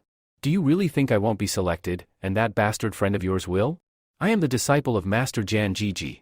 As his disciple, I am bound to receive a license here. Hearing this, Qin Nun smirks and says, I don't understand why Master Jan chooses disciples like you. If Master Jan were to see my qualifications, I think he would bow his head before me and start calling me his master. This enrages Lin Ting, who shouts, how dare you insult Master Jan Jiji? Do you even know how great he is? Before he can act, Lu Tai stops him again and says, calm down, young master. You cannot fight here. We are all here to take the alchemy test. First, take the test. After that, do whatever you want with this boy. As I told you, during the alchemy test, you can challenge him to a life-and-death duel under the supervision of the City Lord. No one will stop you there. Lin Ting glares at Qin Nun and warns, for now, I am sparing your life. But by the time this test is over, I will definitely kill you. With that, he turns to Patria and says, Patria, let's go. They then head inside. Inside the palace, the City Lord is present along with his daughter. A servant approaches him and says, Sir, what should we do? People have gathered outside. The young master of this family has come to take the alchemy test. You need to go there quickly. The City Lord sighs and replies, all right, let them wait. I will be there soon. After the servant leaves, the City Lord looks troubled. His daughter notices and asks, Father, you seem very worried. Is something wrong? He shakes his head and says, no, there is no issue. I'm just not feeling well. He starts coughing and adds, I've been so busy lately that I haven't been able to take care of my health. That's why I feel this way. His daughter, Ning, tells him, Father, you don't need to go. This is just an alchemy test. I can go in your place. I will accompany the elder and oversee the test as the city lord's representative. It's a simple task. Her father looks at her and asks, Are you sure you can handle it? Ning confidently responds, Why wouldn't I be able to? Do you think that just because I am your daughter, I cannot take your place? Is there anyone else more qualified than me? The city lord smiles and nods, All right, I trust you. Go and conduct the test, but do not reveal that you are my daughter. Just tell them you are the new examiner. You will be the one to decide who passes and who fails. She says, Okay, Dad. I will take care of everything else, don't bother yourself. There is no need for you to be there. The next day, we are shown the alchemy room test, where the test is going to be held. Tang and Loot AI are already sitting there. Then, Tin says, What is this? Why hasn't the city lord arrived yet? He didn't even come to greet us. Our Lin family is the best family in the entire Eisen continent right now, yet the city lord is not coming to meet us. Loot AI replies, The city lord has many responsibilities. He is not a free person who will rush here just because he heard our name. We will have to wait a little longer, which is why we are sitting here. Ting stands up and says, Do you think I will wait here? Does the city lord think we are some commoners who will wait for him? If he doesn't come here within 5 minutes, I will kill him. Go and tell him this. Hearing this, Loot AI thinks to himself, What kind of idiot have I brought with me? I am going crazy. The way she's angry and talking nonsense. I feel like she's going to get me killed here. Just then, Princess Ning arrives with an elder. Ning enters the room and says, Please forgive me, I am late. I am your new examiner today. Loot AI, looking at her, thinks, Is this girl going to examine us? Doesn't matter. Our examination will be easier with her. On the other side, Ting sees her and exclaims, This girl is very beautiful. Then he shamelessly says to Ning, You are so beautiful. Would you like to spend the night in my bed? It would be a great honor for you. The entire room falls silent, and everyone stares at him angrily, especially the elder standing with Princess Ning. Elder Frank glares at him and says, Do you even realize who you are speaking to? Princess Ning steps forward and calmly says, Elder Frank, please don't say anything to him. Then she turns to Ting and warns, I am the examiner here. If you talk nonsense in front of me again, I will personally throw you out and not allow you to take today's test. Ting, unfazed, steps closer and says, I was giving you a chance here. Do you think sleeping in my bed is something anyone can just get? I don't invite just anyone. At this, Loot AI quickly steps in and says, Young Master Tang, if you really want to take part in the alchemist test today, you need to stay quiet. Please sit down and respect the examiner. If you misbehave again, they will truly expel you. If that happens, and you can't take the test, it will bring great shame to the Lin family, and to your father as well. So sit down quietly. Reluctantly, Ting sits back down and mutters, Okay, uncle, I am here to help you. I'll sit down. At this moment, Miss Wan and Kin Nan arrive. Miss Wan says, Look, we reached here. And just see who's already present. As soon as Sneng sees Kin Nan, she immediately recognizes him and angrily exclaims, You! How dare you? That day, you insulted me. You called me shameless and then just walked away. Looks like today, I will have to settle all scores. Kin Nan replies calmly, Your cult is terrible, and yet, now you want to take revenge on me. Hearing this, the princess becomes even more embarrassed and says, What is this? You are insulting me again today. From a distance, Ting observes everything. He scoffs, HMPH. I am 1,000 times more handsome than that guy Kin Nan, yet this girl is laughing and chatting with him while she was furious at me. I will have to take my revenge. Meanwhile, Kin Nan turns to Princess Ning and says, I have come here today to take the alchemy test. I will leave here as an alchemist today. That is why I am here. Ning nods and says, Alright then, let's begin the test. She turns to Elder Fang and instructs, Elder Fang, please start the test. Elder Fang steps forward and explains, the rules here are the same for everyone. Each of you will be given a pot and some herbs. You will have to use these herbs to create a medicinal pill. If you succeed, you pass. If you fail, you will be eliminated. He continues, if both of you successfully create the pill, the quality of the pills will be evaluated. The one with the better quality pill will pass. There is only one spot available, meaning only one of you will earn the alchemy license while the other will fail. Now, quickly start making level 1 Win Dan. The one whose quality is better will win this test. Then, Miss One says, it is very easy to make this pill, but despite that, it is more difficult to maintain its consistency. Making a level 1 pill is going to be very easy. If young Master Kinnan does this, it means he will become a chemist by making this pill here. Tink becomes very happy and says, I have made this pill many times before, under the supervision of Master Dan. When I went there, I tried making Win Dan hundreds of times, and now, I can make this pill with 40% accuracy. Today, I am going to win this race. Then he continues, I have made more than 100 such pills.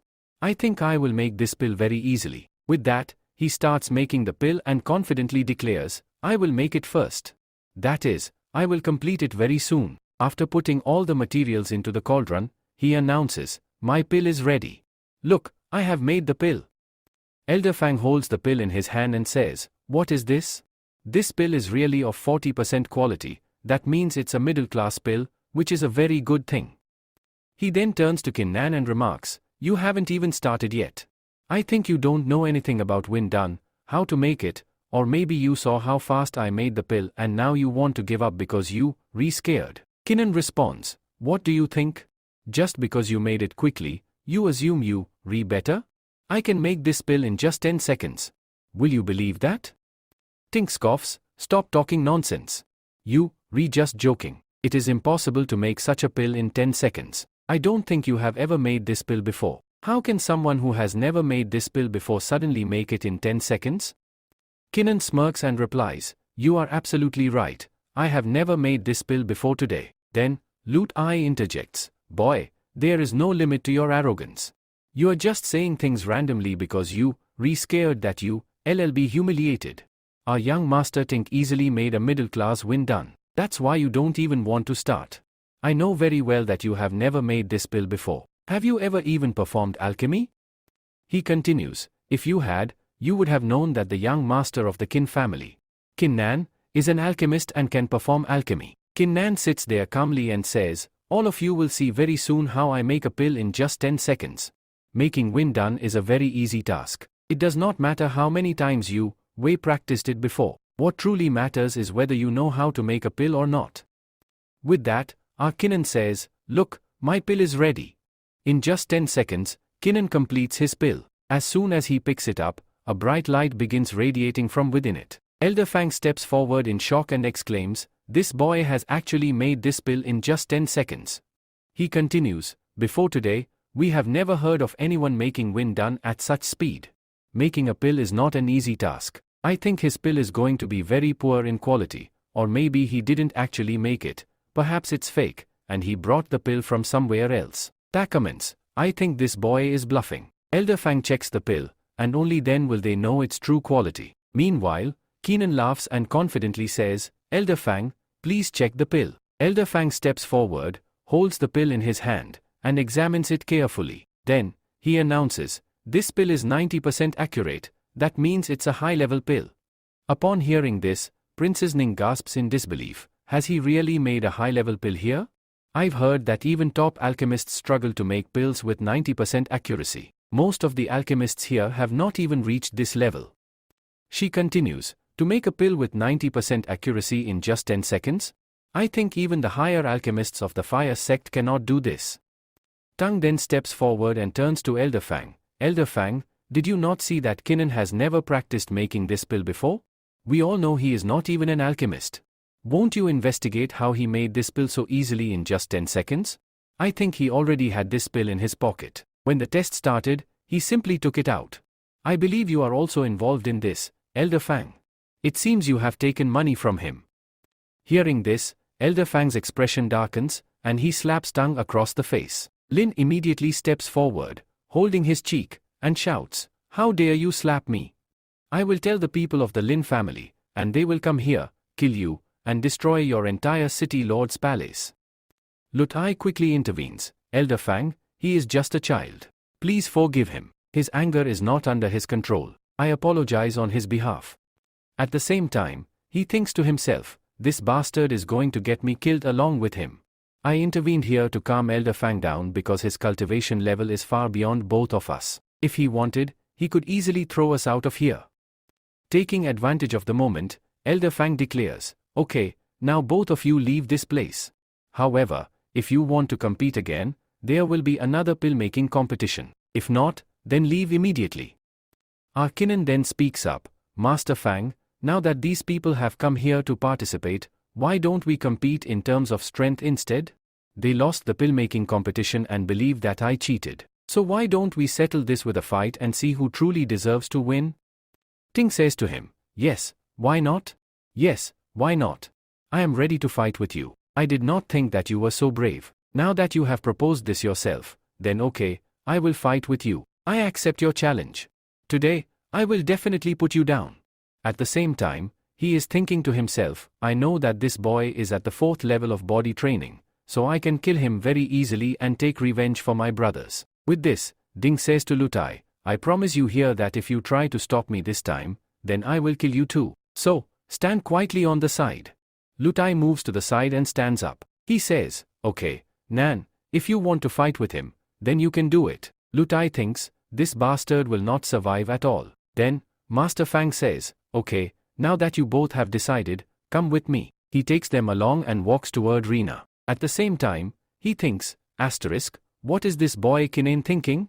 I was taking advantage of him here. I would have gotten both of them out of here, and with this, he would have gotten the license of alchemy. He could have passed the test very easily. But suddenly, what happened to this girl that she has demanded a fighting competition here? He can also lose in fighting because I know that his cult has been abolished. He does not have a cult. Let it go. Anyway, I have become too old to think about all these things. Next scene. The arena Master Fang announces, the rules are simple. During the fight, whoever falls out of the arena loses, or whoever surrenders will also lose. After listening to this, Tang says, what you mean to say is that we can kill each other here because you did not say that we cannot kill each other?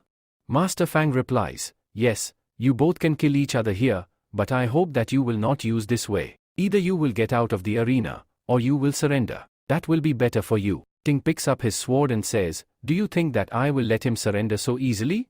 Today, my sword will taste blood. Today, I will kill Kinnan in this arena. Kinnan also enters the arena and says, do you really think that you are so good that you can kill me? Tang smirks and says, are you feeling scared? Is that why you are talking so much? But now, all this is useless because you were the one who demanded this fight. Now, you cannot back off. With that, he draws his silver long sword and moves forward to attack. I have a special technique, a level 3 performance technique, called self-drinking blood. With this technique, he reaches close to Kinnan to attack. But Tora Kinnan says, do you think that I do not have any sword fighting technique?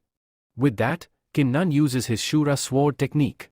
He moves at lightning speed and suddenly appears behind Tang, ready to strike. Tang gasps, how did this happen? How is he so fast? In a flash, Kinnan attacks Tang's shoulder. Slash.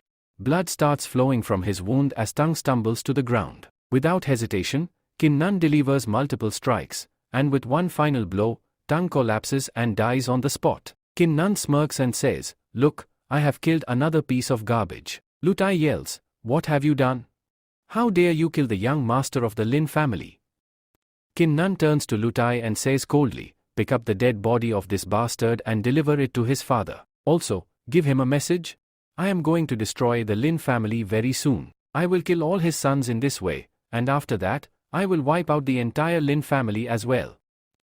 Now, he is picking up his dead body from there and taking it away. Our Kinnan tells him, in our family's backyard, there is a dead body of an ace whom you had sent to kill me. I have come to know about this because you were the one who was not in a hurry. Please clean our backyard, pick up Ace's dead body, and take it back. After hearing this, Luda AI is shocked. He drops the dead body of the young master right there. With this, our young master Kinnan uses a special technique, applying immense pressure on Luda AI. Under this pressure, Luda AI gets very scared and pleads, please, young master, forgive me. Will you kill me too? Please don't kill me.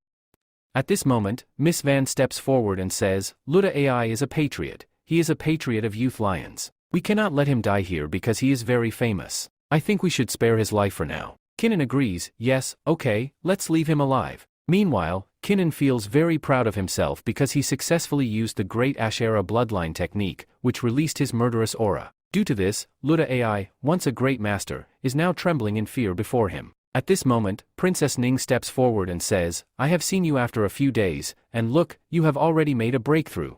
You have now reached the 6th level of body refining. I think you are very talented and will progress even further soon. Miss Ning then suggests, I think you should apply for the fire sector. Very soon, a master from the fire sector will arrive for recruitment, and you should participate in the competition. Kinnan responds, I have been dreaming for a long time about joining the fire sector because it is the greatest sector here. Ning smiles and says, all right, I will pray that you get accepted into the fire sector. Along with this, she hands him a badge of an alchemist and says, take this, it is your official alchemist badge. Now that you have become a certified alchemist, you can travel anywhere and sell your pills. Then, she gives him 3,000 coins and says, here, this is the payment for our deal. That day, you killed Lin for 3,000 coins, so I am giving you 3,000. Kinnan takes the badge but refuses the money. He says, I was just joking. Do you really think I would take money from you for this? Whatever I did that day was the right thing to do. I did it out of goodness, not for money. Princess Ning smiles and replies, that is very noble of you. Since you have done a great deed and have spoken to me with such sincerity, I appreciate your decision. She then turns back and says, now, I must return and inform the city lord that you have become the new alchemist here. As she leaves, Kinnan says, all right, I'll see you later. As Ning walks away, Miss Man teasingly says, so, you like this girl, don't you? Kinnan, confused, asks, what do you mean by that? Miss Man smirks, oh, don't pretend. I'm asking you directly, do you like that girl? The one who has been spending time with you? Kinnan hesitates and says, I can't say for sure. Maybe. Miss Man then asks, all right then, what do you think about me? Am I your type? Kinnan chuckles and replies, it's possible that you are also my type. With that, Kinnan bids her farewell and leaves, while Miss Man is left thinking to herself, this boy has put me in a dilemma. Am I worthy of him or not? The scene shifts to the city lord's mansion, where Princess Ning enters. Upon entering, she tells her father, Father, the boy I told you about, the one who saved my life that day, is Qin Nan. Today, he has passed the alchemy test and officially become an alchemist. Her father is shocked upon hearing this and says, I had heard that the boy's cult was abolished. Lin Qinfang destroyed his cult. I believe someone is secretly helping him. Princess Ning responds, Father, I think there was a master with him, a girl, a very beautiful girl. She must have helped him. Her name is Kyungwon. After hearing this, her father says, Kyungwon? This boy. Kyungwon arrived in Swart City only a few years ago. Since then, he has managed the Swart City Alliance business efficiently, primarily dealing in pills and alchemy. I suspect he has created a pill that will help him recover his cult. Then, the father smirks and looks at his daughter, saying, but after listening to you, it seems that you have started liking this boy. Princess Ning blushes and says, Father. The last time I saw Qin Nan, his cultivation was only at the 5th level, but today, he has already advanced to the 6th level of body refining.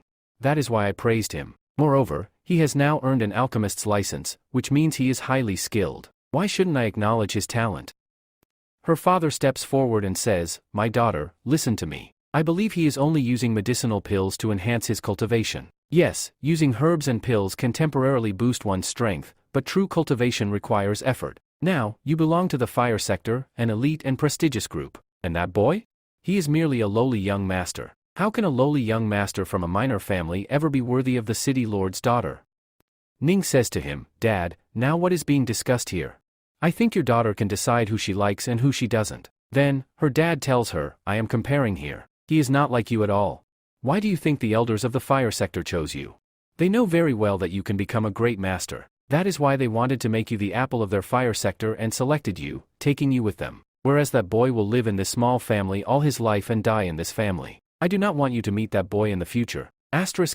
Ning replies, Father, it does not matter to me at all. This is my life, and I will decide whom to approach and whom not to. Then the father tells her, Daughter, you are very young. You are not understanding what I am saying, but I think you will have to understand this very soon. Very soon, you will realize that the boy is not worthy of you at all. In the very next scene, our Qin Nan is shown again. Qin Nan goes to the top of Fire Mountain, where he hunts monsters. Master Qin Zhang had told him, you have to hunt monsters to feed your sword so that it can become stronger than before. So, Qin Nan says, now that I am here, I can hunt monsters because I need to make myself strong. The last session they sent was not that strong, but it is possible that next time, the session they send will be stronger than before. He continues, there are 3 types of monsters on this mountain, low level, medium level, and higher level monsters. I do not want to face any high level monsters here. I will stay around and hunt low level monsters. Just then, he hears a voice from behind. What do you think?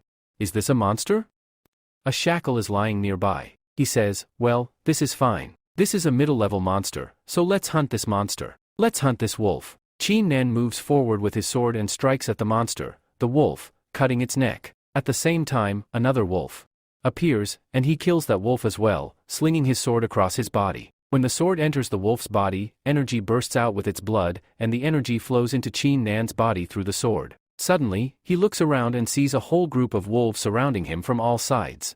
There are a lot of wolves here. It's going to take me a long time to kill so many wolves, Qin Nan says. But I think only through a hard battle can I make myself stronger. Thinking quickly, he says, I need to find a way to kill all of them together. Then, he raises his sword and begins slashing through them. One by one, he cuts their necks, his sword slicing through flesh. As he thrusts his sword into another wolf's body, he says, this is good. Yes, there are a lot of wolves, but they are all middle level. It's not very difficult to kill them. With this battle, I can finally achieve my breakthrough.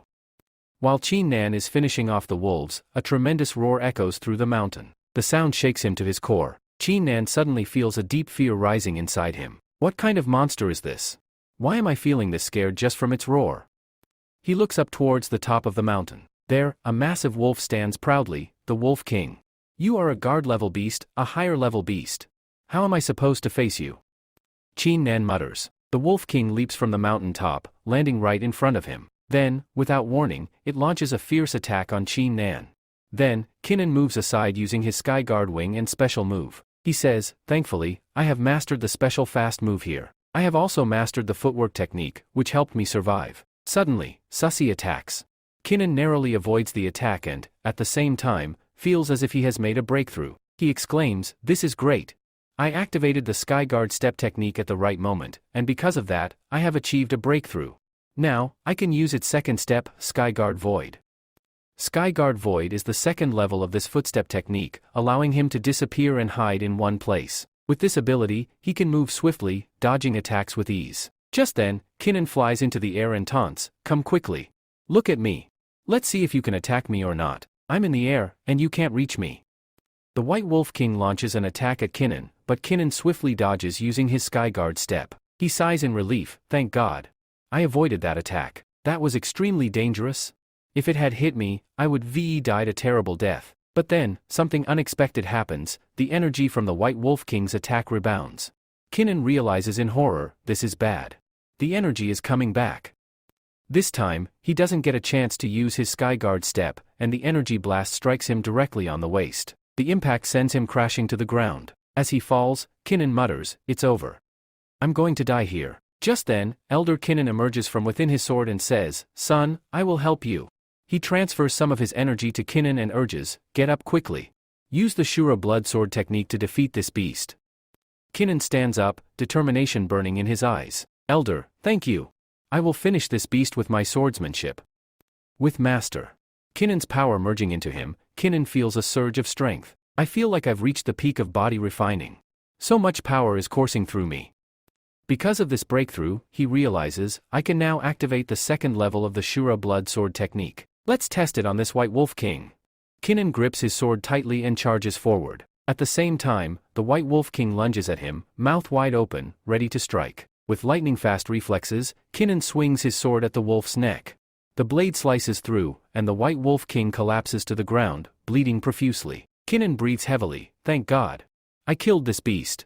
That was much harder than I expected. If Elder Kinnan hadn't helped me, I wouldn't have survived. He then thinks, if I keep killing monsters like this, I might get a chance to become a body-refining hero. If I reach the 7th level, this trip will have been truly worthwhile.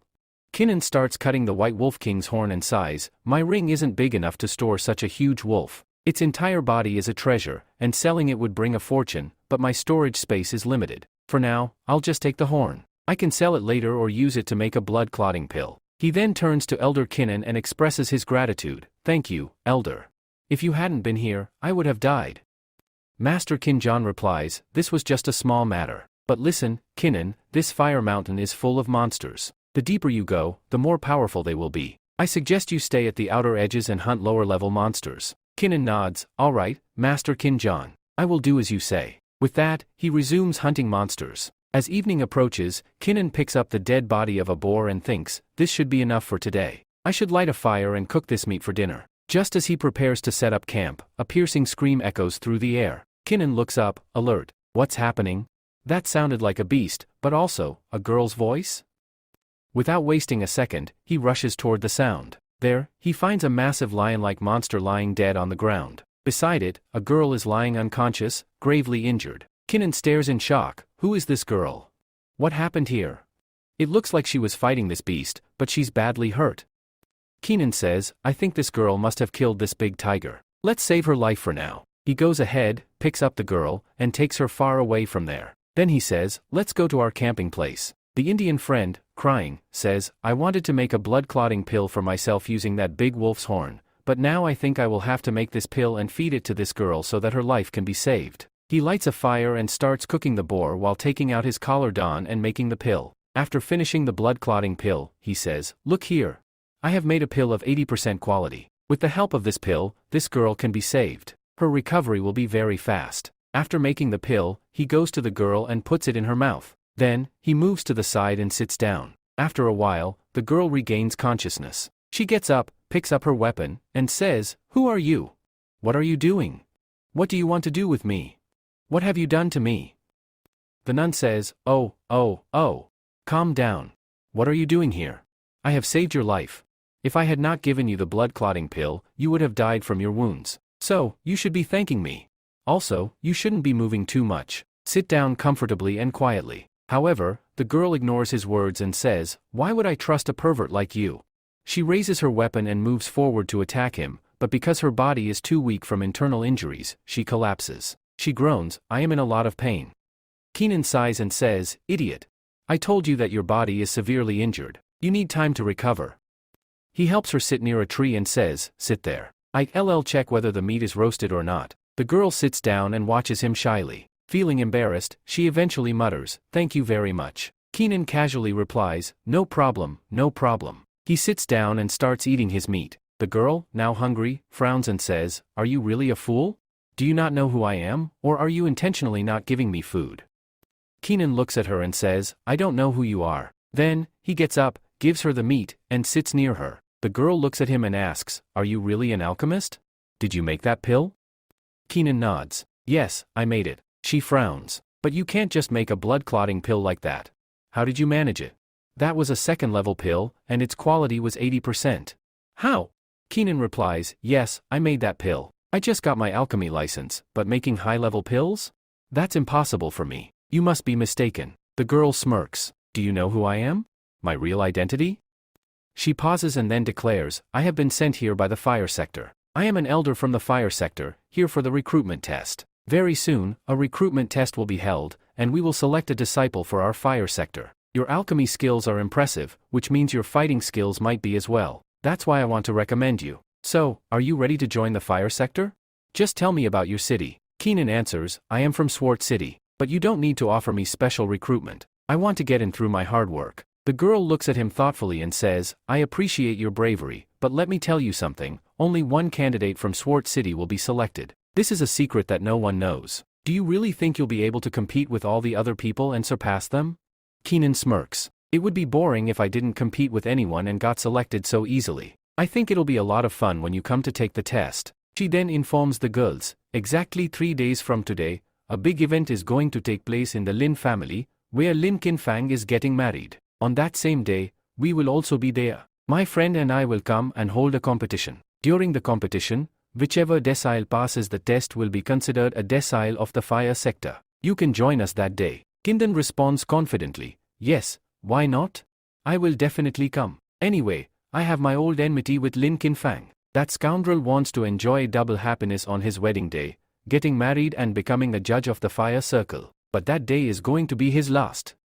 The girl replies, All right then. I don't know what your fight is with him, but you have to come that day and take the test. Only then will you be able to pass. My wounds are much better now, so I am leaving. Before leaving, she tells him, I will definitely repay this debt of yours. But Kinnan shakes his head and says, No, you don't need to repay me. It's my duty to help someone in need. After this, she introduces herself. My name is Habuku. I will see you at the family competition in 3 days. Saying goodbye, she leaves. Kinnan, watching her go, thinks to himself, Buku, that's a very cute name. Scene change. Swart City, Buku's residence. In the next scene, we see a palace in Swart City, where Buku is staying. As soon as she arrives, her maid rushes to her, concerned. Miss Buku, what happened to you? Looking at your condition, it seems like you were badly injured. Buku explains, I went to practice in the mountains, and a huge mountain tiger appeared. I fought fiercely and barely escaped death. Her maids, noticing her healing wounds, ask, did someone help you? Your wounds are healing quite well. Buku, hesitant, responds, yes, a boy helped me, but I won't share any more details. Scene change. Banjin City Market, Swart City. The next scene takes us to the market outside Banjin City, where traders are selling pills. Many merchants have gathered, eager to buy and sell. A man named Lu Tai presents Lin family-made pills to the crowd and announces, you have all gathered here to purchase pills, and we won't disappoint you. Lin Kin Fang of the Lin family has crafted a pill of 60% quality. Who among you would like to buy this pill? The starting price is 12,000 silver coins. He displays the high-quality pill, catching the crowd's interest. They murmur, look at the quality of the Lin family's pills. Their production has improved significantly. Another trader chimes in, even if these pills were priced at 10 to 20 silver coins, we would still buy them. But now, at 60 silver coins, their potency has doubled or tripled. The auction begins. The first bid is 20,000 silver coins. The second bid is 30,000 silver coins. The fourth bid reaches 50,000 silver coins. At this point, Master Luta AI assures the bidders, don't worry. We have a total of 5 pills, all of the same 60% quality. A shopkeeper comments, Youth Lions has truly dominated the market. The best pills are available only through them now. Meanwhile, young Master Lin, standing with Luta AI, observes the situation and smirks. The entire market only talks about the Youth Alliance now. Soon, we will control the entire business. The Sword Lass group won't be able to compete. Luta AI announces, all of you will find only high-quality pills here. You all know that Youth Alliance is superior to Sword Line. Now, you must decide, do you wish to continue purchasing from the Sword Alliance, or will you partner with us instead? Most of the shops in the city still buy their medicine from Sword Alliance to resell, but we want you to deal directly with Youth Alliance. We will provide you with high-quality pills for even greater profits. One by one, merchants agree, I am ready to join you. Even shop owners specializing in weapons decide to align with Youth Alliance, strengthening their hold on the market. The people of Jigen Pharmacy say, we will also join you. The people of Jingdang Store also say, we will join you and buy pills from you. All the other people are listening to them. The store owners want to see profit here, so they say, everyone is joining the Youth Alliance because they have high-quality pills. If we join them while we have the opportunity, we will earn a lot of profit. If we don't, we may suffer a huge loss. Now, because big shop owners are joining them, it means that the Sword Alliance is going to fall very soon. The Sword Alliance will not have many customers left, so where will they sell? However, a big shop owner, the owner of the biggest second-hand shop in the city, Long Bai, arrives. Long Bai announces, I advise you all to join the Youth Alliance. I know that their pills are the best. The Sword Alliance has stopped its operations and offers low-quality pills, which is why I am leaving them. As soon as he makes this announcement in front of everyone, they are all shocked and whisper among themselves, has Long Bai really agreed to join them?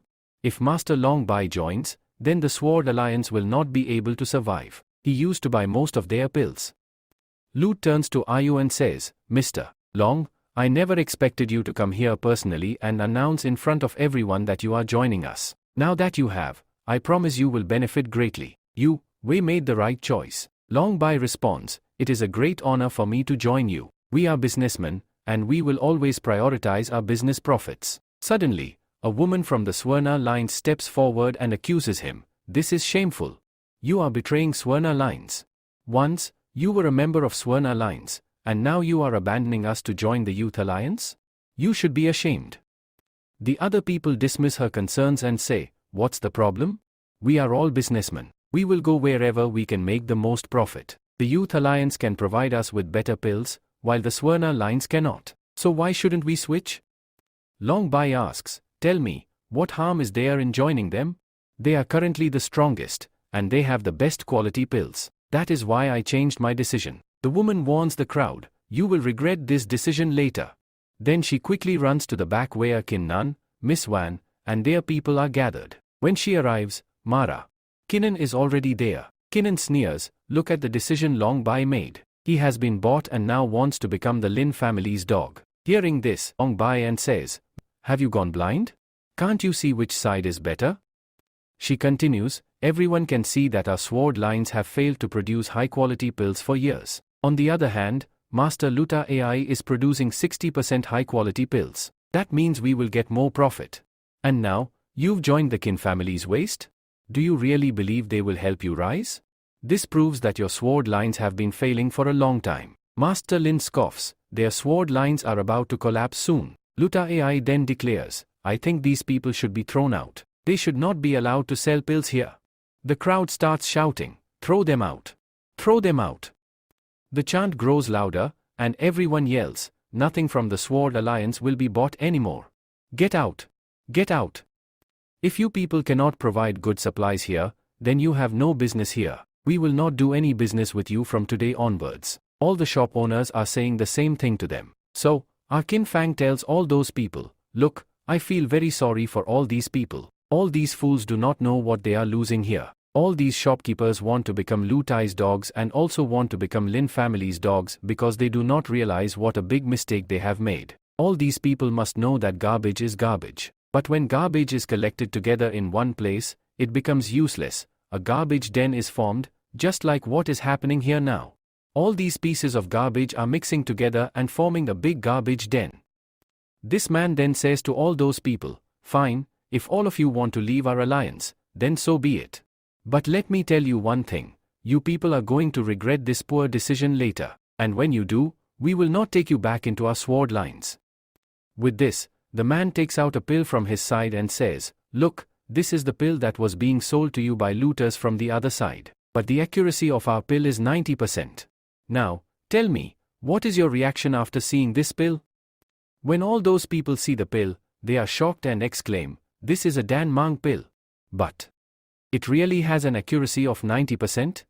How is this possible? How can people from Alias make such high-quality pills? Rakindan then tells them, now that you know this is a 90% quality pill, tell me, how much would you be willing to pay? One of them starts bidding at 50 rupees, 000, the second one at 88 rupees, 000, and the third one at 1 lakh rupees. At the same time, Luta asks, where did Kinnan get such a high-quality pill? Where are these people bringing such high-quality pills from? Meanwhile, young Master Lin scoffs and says, I think this is a fake pill. You all should not fall for this scam. These people are selling fake pills here. Then, he commands his guards, seize this boy and throw him out. He is trying to deceive us with fake pills. The guards rush forward to attack, but Kinnan calmly tells them, do you think we will just stand here and let you throw us out so easily? At that moment, Kinnan unleashes his powers and attacks them. As soon as he does, all the guards fall to the ground, defeated. Kinnan smirks and declares, if you think this pill is fake, then fine. Go to Lu Tai. We are not going to sell this pill to you. At this moment, Miss Man steps forward and says, you all don't believe the 90% quality pill we showed you? Then let me show you something else. She opens a small wooden box and reveals a pill that shines brilliantly, a 100% quality pill. Upon seeing it, everyone is left in utter disbelief. This cannot be real, someone exclaims. Has the guard made this pill himself? A 100% quality pill. I have never seen one before in my life. An elder suddenly starts crying and says, for the first time in my life, I am seeing a 100% quality pill. Now, even if I die, I will have no regrets. Seeing this, the remaining shop owners step forward and declare, we are ready to join the Sword Alliance. The owners of smaller shops around them also begin saying, we will join the Sword Lines because their quality is far superior. At this moment, Master Lock Brother is also shown. He steps forward and says, it seems I made a big mistake. I had eyes, yet I could not see. I, too, decide to return to the Sword Lines. Meanwhile, Luta grits his teeth and shouts, you traitor! What are you saying?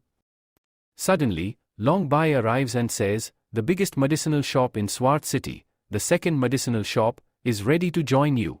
Then, he looks at the people around him and asks, Will you give me a second chance? If you do, I will sell your pills better than anyone else. You will see, I will bring you great profits. I deeply regret my actions. On the other hand, the shopkeepers turn to their boss and say, if you want to say something, then go and tell Kin Nan. He is the one making all these pills, and he will decide whether you can come back or not. Lang brother rushes to Kin Nan and begs, young Master Kin, please. I deeply regret my actions. Will you allow me to rejoin? Kinnan stares at him coldly and says, Mr. Lang, do you know the kind of people I hate the most in my life? He suddenly draws his sword, places it against Lang brother's neck, and growls, I hate those who stand with us in good times, but abandon us when bad times come. Those who betray their own people for selfish gains. I despise traitors. Whenever I see such people, I feel like killing them. Master Long trembles in fear upon hearing this. Kinnan then commands, get out of here. You will not get a second chance. Long brother falls to his knees, pleading, young master, please. I beg you. I will never betray you again. Please give me one more chance. But Kinnan replies coldly, I do not want to dirty my sword with someone like you. Now, get lost. You will never get another chance. Long brother stumbles to his feet, muttering, so this is how it ends. I made the biggest mistake of my life by joining Loot AI. Choosing to follow his youth lines was the worst decision I ever made. From today onwards, my business is finished. Meanwhile, young Master Lin glares angrily at Loot AI and snaps, Boss Loot AI, I think I overestimated your business skills. I made you my partner, but because of you, we have been humiliated here. Because of you, the Lin family's reputation has been ruined. From today onwards, we have no relationship with you. Luda AI tells her, young Master Lin, what is this? How can you leave me here? I was messing with the sword lines based on your trust, and now, if you leave, my business will come to a halt. Young Master says to Lin, we wanted to usurp the entire Sword Alliance along with Kin Nun so that you could become its owner. But now that you are of no use and have failed to take advantage of this opportunity, it means you have become completely useless to us. From today onwards, you will have no relation with our family, no relation at all. Never try to contact us again. Young Master Lin then leaves, abandoning Luda AI, who now realizes that no one stands with her and that her business is doomed. On the other side, young Master Lin approaches Kin Nan, standing near him and saying, you have proven yourself to be much stronger. Your cultivation is also improving. But I promise you this, earlier, I had planned to sacrifice pigs on my wedding day. Now, I think it would be even better to sacrifice you by cutting off your head. He then taunts Kin Nan, I hope you are prepared because if you fail, your wedding will never happen, and your dream of joining the fire sector will be shattered. This day will be your last, I will kill you on your wedding day. The next day the scene shifts outside the sword lines, where Master Luda AI is seen sitting in despair, crying. He pleads, I regret my actions deeply. Please, let me meet Miss Van. Forgive me and give me one more chance to do business. However, the people around him are furious. And mock him, look at Chairman Luda AI. He was once a patriot of the youth lines, but now that the lines are selling better pills, no one wants to do business with him. Ever since the Lin family abandoned them, their so-called patriots have fallen to nothing. Their business has collapsed. But the real question is, will Miss Van really help him? After all, he had worked against them before, so why would she give him a second chance? Why would she trust him with business again? Meanwhile, inside the hall, Miss Van and Kin Nan sit together, sipping tea. A subordinate enters and reports, Miss Van, what should we do with him? Luda AI has been sitting outside all night, begging for forgiveness. Do you want me to send him away? Kin Nan replies, no, let him stay. If he is truly regretful, he should remain there for a while. Miss Van then turns to Kin Nan and asks, what do you think we should do? Should we meet him?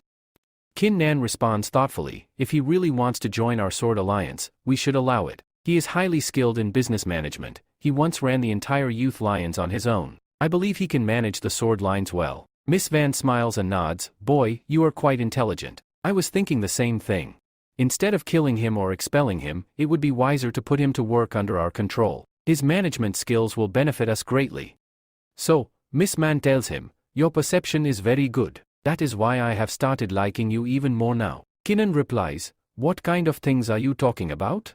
Let's talk about business here. After that, he calls Lutai inside. Lutai enters, still sitting with his head bowed. Then, Miss Fan says, Boss Lutai, I think you have understood that you were wrong. That is why you are here, begging for forgiveness. He responds, yes, I know I have done wrong. I shouldn't have done all this. I should not have listened to the young master of the Lin family. He showed me sweet dreams, telling me that if I defeat Wengan Pavilion, then my youth lines will become the biggest company here, and we will take over the entire business. Please forgive me. I have made a mistake, but nothing is lost. My youth lines have already ended. I just want you people to spare my life. Please, let me do some small business here. Miss Man then says, now that Chairman Lutai has realized his mistake, tell me, Kinnan, what decision should be taken about him? She turns to Kinnan and asks, should he be killed, or should he be forgiven? Kinnan replies, if my words are followed, then Master Lutai is very skilled in business. She was managing her business alone, and I believe we should give her complete control of Sword Lions and make her the manager so she can handle everything independently. I also believe that Miss Wan's ambitions are not limited to Sword City. In the future, she will expand much further. Van nods and says, yes, that is true. I am not going to stay confined to Sword City. We are going to take our business much further. I even want to expand into the foreign sector. That is why I will need a capable manager in this city, someone who can handle the business properly. Hearing this, Lutai is shocked and asks, are you really thinking about all this? Do you think I am worthy of becoming your manager, despite the wrong I have done to you? Miss Wan replies, you don't need to say more. I believe you have the skills to handle our business efficiently. Your business capabilities are very high. Lutai starts crying and says, you have spared me, forgiven me. Not only that, but you are offering me a business proposal. On top of that, you are making me the manager? That means I can manage the sword lines alone. You people are truly great. You have such big hearts. Even though I tried to destroy your sword lines. Then, he kneels before them and declares, to repay this kindness, I will dedicate my life to doing the right thing. I will always be loyal to you. Kinnan responds, this is a very good decision. Now that we have found our manager, you should work with complete dedication. At the Lin family's residence, the patriarch is furious. He exclaims, that bastard. How dare he join Wan? Kinnan Wan made Lutai AI his business manager, and now he has also joined them. This means we have nothing left in our hands. Miss Wan, who wanted the Sword Lions and Youth Lions to merge, has actually done it. The biggest loser in all this is our Lin family. I was dreaming of becoming the city lord, but now it feels like that dream is slipping away. Just then, his son enters and says, Father, you don't need to panic. I want you to give me 2 top pills, those rare pills that our family gets once every 20 years. Talk to the instigator and get me those pills. If you give them to me, then after 3 days, at the competition during the wedding, I will be selected for the fire sector. Once I become a divisional member of the fire sector, you will gain respect. After I become an inner disciple of the fire sector, your dream of becoming the city lord can be revived. The father replies, you know very well how rare the top pill is. Our ancestors grant us only one every 20 years, and you expect me to arrange 2 of them overnight? His son insists, Father, you know how powerful an inner disciple of the fire sector is. Once I become one, no one will dare to oppose us. And once your son holds that position, who can stop you from becoming the city lord? The father finally agrees, fine. You will get both those top pills, but promise me, after taking them, you will become a disciple of the fire sector. And once you do, you will eliminate those who stood in our way, Miss Wan, Kinnan Nan, and Lutai AI. They must all be killed. His son smirks and says, you don't need to say it, Father. I will kill them all. The day arrives for both the wedding and the grand competition. The streets are lively, filled with excitement. People chatter enthusiastically, let's go to the wedding and watch the competition. The elders of the fire sector are coming to select a new deputy among us. As the festivities continue, a group of riders from the Lin family gallops through the streets, shouting, move aside. Move aside. If you get in our way, we won't be responsible for what happens. One of the boys in the street mutters, just look at them. The Lin family is so arrogant. They are pushing people aside, even though we're all here to witness their wedding. Another boy warns him, be careful. Don't speak too loudly. If they hear you, it could be bad. But one of the Lin family members hears him. Then he says, boy, how dare you say such a wrong thing against our Lin family. With this, he swings his sword right there and kills the poor boy. The dead body of the boy lies on the street, and all the other people become even more terrified. They whisper among themselves, the people of the Lin family talk too much. They don't even let anyone speak against them. At that moment, a small girl is shown standing in the way of oncoming horses. The little girl is crying as the horses charge toward her. The crowd panics, shouting, "We won't be able to save her. That girl will be trampled." But the horsemen do not stop. Suddenly, one of the riders struggles to halt his horse and looks back, saying, "Master Lin, there is a little girl in our way. What should we do? Should we get down and move her aside?" Ma Young, Master Lin, replies coldly, "Go over her. It doesn't matter if she dies." The horseman hesitates. "But sir, she's just a little girl. Do you really want us to trample her?" The princess of the Blue Star sector, who is sitting beside Master Lin, sneers and says, "Didn't you hear what your lord said? Don't stop your horse. Ignore whatever comes in the way and move forward." The poor horseman clenches his fists in anger but ultimately obeys. "As you command, master." He then looks at the girl with pity and murmurs, "Forgive me, little one. In your next life, I hope you are born in a better place." With that, he shouts, "Move forward." The horses begin to charge again. The little girl stands there, crying uncontrollably, knowing that death is imminent. But just as the horses are about to trample her, Kinnan arrives. With a surge of power, Kinnan unleashes his pressure, causing the horses to panic and step back. He halts the Lin family's caravan, walks up to the trembling girl, places a reassuring hand on her head, and says gently, "Child, don't be afraid. Your mother will be here soon. You are safe now." He picks up the girl and turns to the people. His voice booms, "The Lin family has fallen so low that they now trample innocent children? I don't think they have any right to rule here anymore." From inside the grand carriage, Master Lin steps out, moving the curtain aside. He smirks and declares, "At this moment, our Lin family is the most powerful in Golden City. And when we are the strongest, who dares to challenge us?" He steps forward, grabs a trembling man by the collar, and asks, "Tell me, will you defy my orders?" The man, shaking with fear, pleads, "No, no, sir. Please spare me. I have a family. I must return to them." Master Lin smirks and turns to Kinnan. "Do you see? Everyone here obeys my command. They know that if they want to live, they must follow the Lin family's rules. Their lives are in my hands. That is, you are the trash of the Qin family. Do you think you can come here again and stand in front of me? I will destroy your family once more, and this time, I will not only destroy your cult but also kill you. At this moment, I have reached the 7th level of body refining. Do you really think you can compete in our wedding ceremony?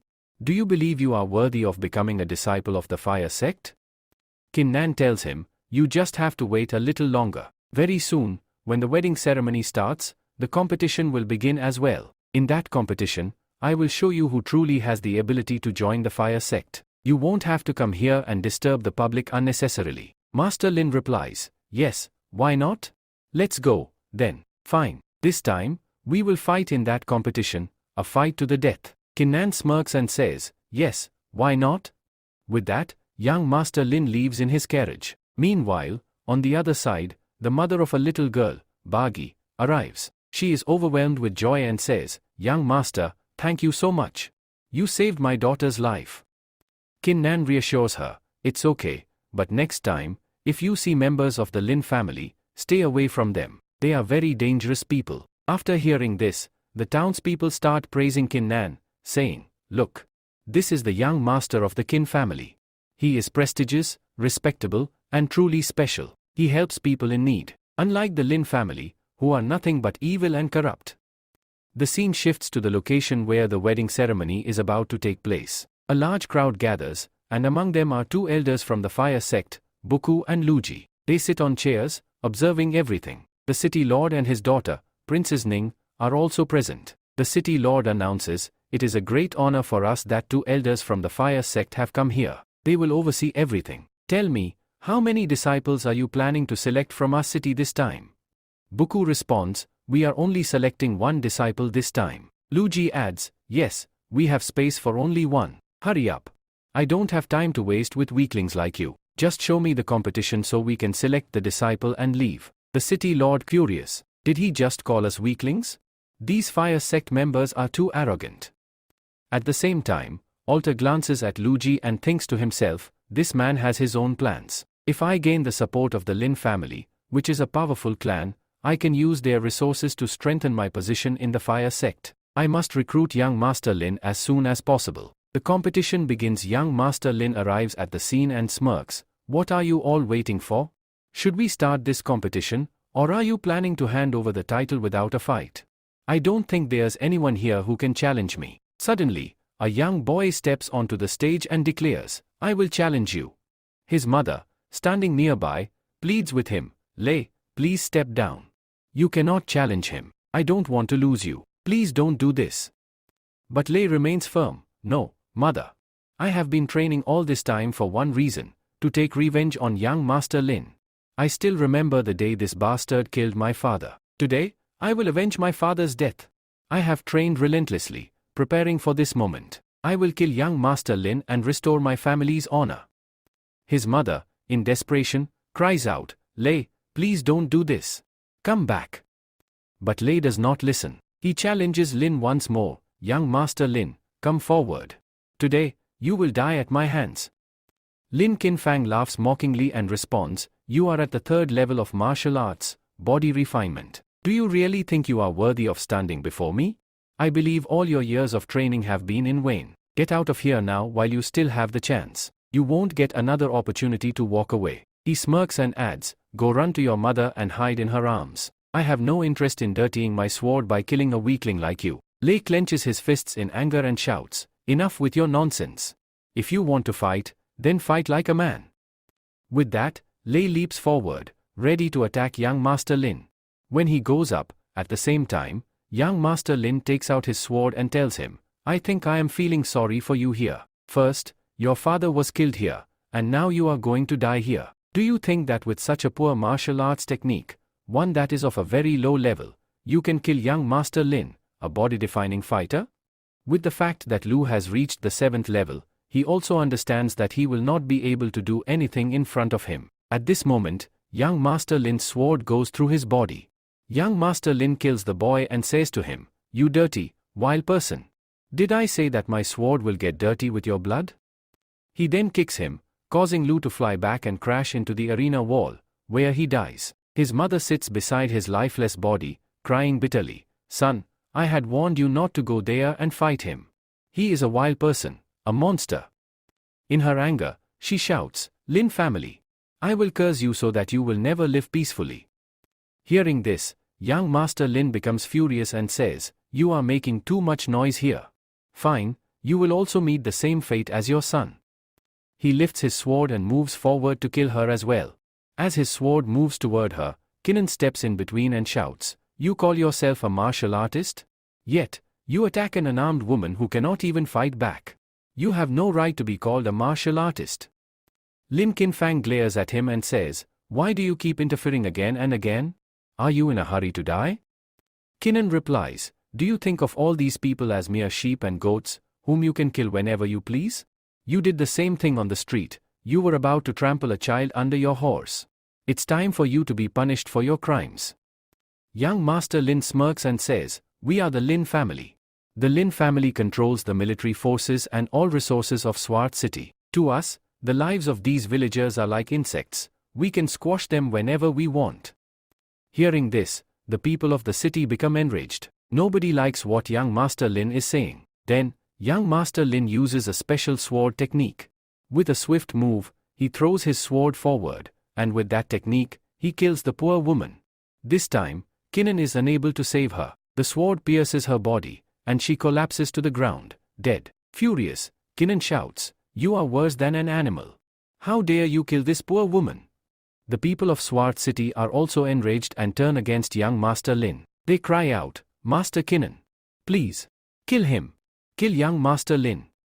Hearing this, young Master Lin sneers, "Look at this. All these scoundrels have joined forces against me. Do they really think they can kill the city lord, me?" Kinnan glares at him and says, "Enough nonsense. Fight me now. Let's see if you can truly compete with me." With that, Kinnan steps forward, using his sword fighting technique. His movements are precise and deadly. Where once young Master Lin was laughing, now he steps back in shock. Surprised, he exclaims, "Your sword skills have improved greatly since the last time I defeated you." Kinnan smirks and replies, "Forget about me. Look at yourself. You may try to act calm on the outside, but deep down, you know the truth. You are afraid." Lin Qinfang wipes the blood from a cut on his face. He realizes that Kinnan's cultivation has surpassed his own. The people cheer for Kinnan, shouting, "Young Master Kinnan, we are with you. Kill this beast." Enraged, young Master Lin says, You dare to anger me? Fine. You will die by my hands. He raises his sword, and both warriors prepare for battle.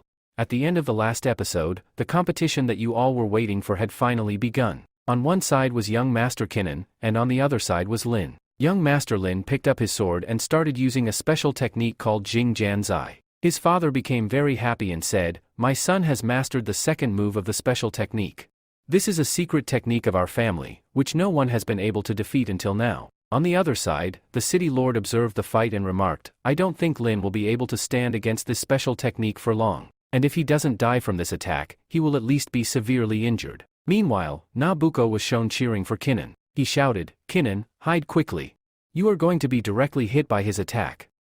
However, Ma Kinnan confidently responded, "Miss Bucco, it is not my style to hide. I will fight head-on." With that, Ma Kinnan charged forward. Master Luda AI had also arrived to watch the fight. He observed and questioned, "Why is Kinnan moving forward to attack directly?" As Kinnan rushed to attack, he activated the Shura bloodline technique. The moment he used Shura's Swarthman's technique, a powerful force erupted, causing stones to fly from the ground. Their swords clashed, resulting in a massive explosion. When the dust settled, young Master Lin was seen falling backward. Upon witnessing this, Arihan Book exclaimed, "I think Kinnan has won this fight." Lin struggled to protect himself, raising his sword in defense. However, to his shock, his sword stopped mid-air. Another explosion followed, and suddenly, Lucy appeared at the scene. She intercepted the attack, saving young Master Lin from certain death. Everyone was stunned, including Lucy herself. She muttered in disbelief, "How is this boy so powerful? His attack strength is incredibly high. But unfortunately, boy, I cannot let you win here. You are strong, but I need resources, the ones only the Lin family can provide." At that moment, Han Buku ran toward her and shouted, "Lucy, what are you doing? Why are you interfering in the fight? You have no right to stop this match." Lucy took out a pill from her pocket and handed it to young Master Lin, saying, "Eat this pill. It will boost your energy significantly, and kill this boy." After giving him the pill, she stepped back and apologized, "Forgive me. I thought he would die from the attack, but he is special. That's why I intervened. Please, continue the fight." Han warned Mukul, "Don't ever do this again. This is a life and death battle. Only when one dies will we have a clear winner to present to the fire sector." As young Master Lin consumed the pill, a tremendous surge of energy erupted from within him. Kinnan's eyes widened in shock. How is this possible? This is Fang Gue Di Dan, a special pill that grants spiritual power. This pill does not originate from Swar City. No one here can create such a pill, so where did it come from? And Book confronted Lucy. "Lucy, what have you done? Did you give him this pill? How could you? What did you give him that suddenly increased his energy so much?" Lucy feigned ignorance. "How would I know? Maybe he made a breakthrough on his own?" But Book knew the truth. "No, Lucy, you gave it to him." Meanwhile, young Master Lin stood up once again, his body surging with newfound energy. He smirked and declared, "Girl, now watch, I won't let you escape. My energy has returned, and I will cut off your hands and feet. After that, I will make you a cripple." Kinnan, unfazed, responded, "Do you think you can kill me? Your energy may have increased, but you still cannot match my natural power." With that, Kinnan activated the second step of his Guard Sky step, known as Guard Sky Void. He suddenly took flight, hovering above the battlefield. Everyone was left in awe, including young Master Lin. Even Lucy was shocked. How can this boy fly? Where did he learn such a technique in this small city? He truly is special. Han Buku grinned, "I knew he would pull out something extraordinary." Even Snang, watching from afar, was astonished. Is Kinnan really this powerful? I had no idea before now. Master Lin tells him, "What are you doing up in the air? If you have the courage, then come down here and fight with me. You cannot escape from me by flying up here." Kinnan says to him, "Do you think I am running away from you? Fine, then I will show you another technique." With this, he uses another technique named Xian Fa. As soon as Kinnan releases that technique, his father runs after him and shouts, "Son, get out of there. It is a very powerful technique." Meanwhile, Han Book says, "It's too late now. This technique enters the body of any person, and once inside, you can control their mind and torture their soul." Kinnan enters Lin's soul. After entering, he is shocked. Young Master Lin is also surprised. "Where am I?" Suddenly, demons start appearing in front of him, and a massive demon appears. The hand of the Demon King moves toward him, and in an instant, a gigantic hand falls on him. He tries to block it. What is this? Whose hand is this? He grits his teeth. I won't be able to hold it for long. The pressure is too strong. With all his strength, he slams the hand onto the ground, but the impact sends him crashing down as well. There is immense pressure on him. But this is just an illusion. He opens his eyes. He sees himself kneeling on the ground. What happened? I don't understand anything. Meanwhile, Kinnan stands before him, sword in hand, ready for the final strike. Kinnan raises his sword and begins to pierce Lin's body. Just then, from the other side, a voice yells, "Stop!" The princess of the Blue Star sector rushes in front of Kinnan, spreading her arms wide. "Don't kill him. He is my fiancé." Kinnan quickly steps back. "You can't interfere. This is a competition. It's against the rules to stop a match." But the princess, Binglan, shakes her head. "I don't want you to kill my fiancé. We are supposed to be married today. I can't let my husband die." Young Master Lin scoffs. Binglan clenches her fists. But Lin suddenly pushes Binglan aside and roars, "Get out of my way. I will not let him go. I am a warrior, and I will die a warrior's death. I won't leave in shame." With this, he lunges at Kinnan again. Kinnan, unfazed, swings his hand and slaps him hard. Lin flies back, crashing into a wall, badly injured. Binglan rushes toward him. "Kin Fan. Kin Fan, are you okay?" On the other side, Kinnan mutters, "This boy cannot be left alive. He is like a snake. One day, he will return to bite me. I must finish him today." With that, Kinnan raises his sword and stabs forward. But, the sword does not pierce Lin's body. Instead, Binglan has stepped in front of him. Lin smirks. "You wanted to save me, right? Then save me now. If you love me, you should give your life for me." Kinnan gasps and quickly pulls his sword back, but it's too late. Binglan collapses to the ground. She dies. Kinnan looks at Lin, disgusted. You are a monster." Lin simply laughs. "I told you before, didn't I? All these people are just pawns to me. I use them however I want. Just like those villagers, worthless. And just like them, she was worthless too." The villagers, watching everything unfold, boil with rage. "Kill him. This monster doesn't deserve to live. Kill young Master Lin. Kin Nan is also not going to leave him at all." Elder Lucy is thinking, "I think I made a mistake here. This boy is much better than Kin Nan. He is skilled in cultivation and, at the same time, very strong in combat. I should request him to join my group. It would be beneficial for me if I get this boy on my side. But if he refuses, then he will die by my hands." At the same time, Lin's father rushes forward and shouts, "I will see who dares to kill my son here." Kin Nan steps up and replies, "I have that courage." With that, he thrusts his sword straight through Lin's father's body. As soon as the sword pierces young Master Lin's body, his father becomes enraged. He cries out, "What have you done? Why did you kill my son?" He runs toward his son's lifeless body and falls to his knees, weeping. Then, Patriarchin rushes forward and shouts, "Kin Nan, now you are against my entire Lin family. My Lin family will not spare your Kin family." Kin Nan smirks and replies, "What difference does it make if your Lin family is against mine? We were enemies from the start." Hearing this, Patriarchin turns to the city lord and says, "City lord, you are a witness. This boy killed my son during the competition, even after he had surrendered. Will you not resolve this matter? Will you not do justice?" The city lord calmly responds, "For the past several thousand years, the competition rules have remained the same. When two competitors face off, it is always a battle of life and death. Your son lost, what's the big deal?" But deep inside, the city lord is thinking, "This is a golden opportunity to suppress the Lin family. For years, I've been wanting to weaken them, but I lacked the strength. Now, fate itself has provided the perfect chance." Patriarchin clenches his fists and snarls, "Mark my words, Kin Nan.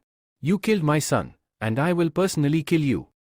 He then orders his men, "Let's go," and leaves with his people. After they depart, Miss Habuku steps forward and smiles, "Nan, congratulations. From today onwards, you are a disciple of the fire sector. We have officially selected you." Kin Nan bows slightly. "Thank you, San Bu. I appreciate this honor." Habu hands him a token and explains, "This is your entry token. Keep it safe. With this, you can enter the fire sector. I will wait for you in 3 days. Don't be late." She then turns to Luigi and scolds, "What are you daydreaming about? Let's go." Luigi quickly nods, Okay, I'm coming." He gets up and follows her. In the next scene, the Blue Star sector is shown. Patria of the Blue Star sector receives shocking news. His daughter has been killed. The reason? To save her fiancé, young Master Lin used her as a human shield. Furious, Patria demands, "Guard, did you see this with your own eyes?" Card bows and replies, "Yes, sir, I saw it clearly. Young Master Lin was a despicable man. Before dying, he deliberately pulled your daughter in front of him to block the attack. That's why she was killed." Patria's face turns red with rage. "Gather all our warriors. Tonight, we will destroy the Lin family." The next scene shifts to the Lin family. The once mighty Lin family is now engulfed in flames. Their elders and warriors have been slaughtered. The Blue Star sector has wiped them out completely. As the city burns, bystanders murmur. For years, the Lin family ruled this city with an iron fist. They tormented many. But today, justice has finally been served. They watch as the Lin family's homes burn, and their warriors perish. In the next scene, the sword sect is shown. Qin Nan is sitting with Miss Man. She smiles and says, "Mr. Qin, I think it's time for you to plan your future. You should leave Sword City and go to the fire sector. Only after becoming a true master should you return." Qin nods. "Yes, I will go, but I doubt we will ever meet again, Miss Man. What do you think?" She chuckles. "That's not true at all. If you ever come to the base of Fire Mountain, where we plan to expand our business, we can definitely meet again." Qin Nan looks at her, surprised. "You want to expand your business outside the fire sector? Are you planning to expand inside the fire sector as well?" Miss Man nods. "Yes, although competition will be fierce, I want to establish our Sword Allies business there too. We will sell alchemy materials and expand our influence to the 5 major cities nearby." Qin Nan smirks. "Interesting, very interesting." Then Kinnan gets even more surprised and asks, "Will you be able to handle the business of 5 cities alone?" She replies, "Don't you trust me? Do you think I am such a bad manager?" Kinnan quickly responds, No. You are a very good manager. Okay, I will meet you in the fire sector. After 3 days, I am going there and will meet you then." She then tells him, "Make a pinky promise to me." With this, Kinnan makes a pinky promise to her. The next scene shifts to 3 days later. Both Princess Ning and Kinnan leave for the fire sector. Meanwhile, their father, Master Qin, and City Lord Doni stand there watching them go. City Lord Doni is in tears, as his children are leaving him behind to embark on their training in the fire sector. No one knows how many years they will spend there. By the following year, they finally arrive at Fire Sector Mountain, where they see a long line of many disciples entering. Since this is the entry point for all new trainees, the place is bustling with activity. Amid the crowd, Kinnan comments, "There are a lot of people here."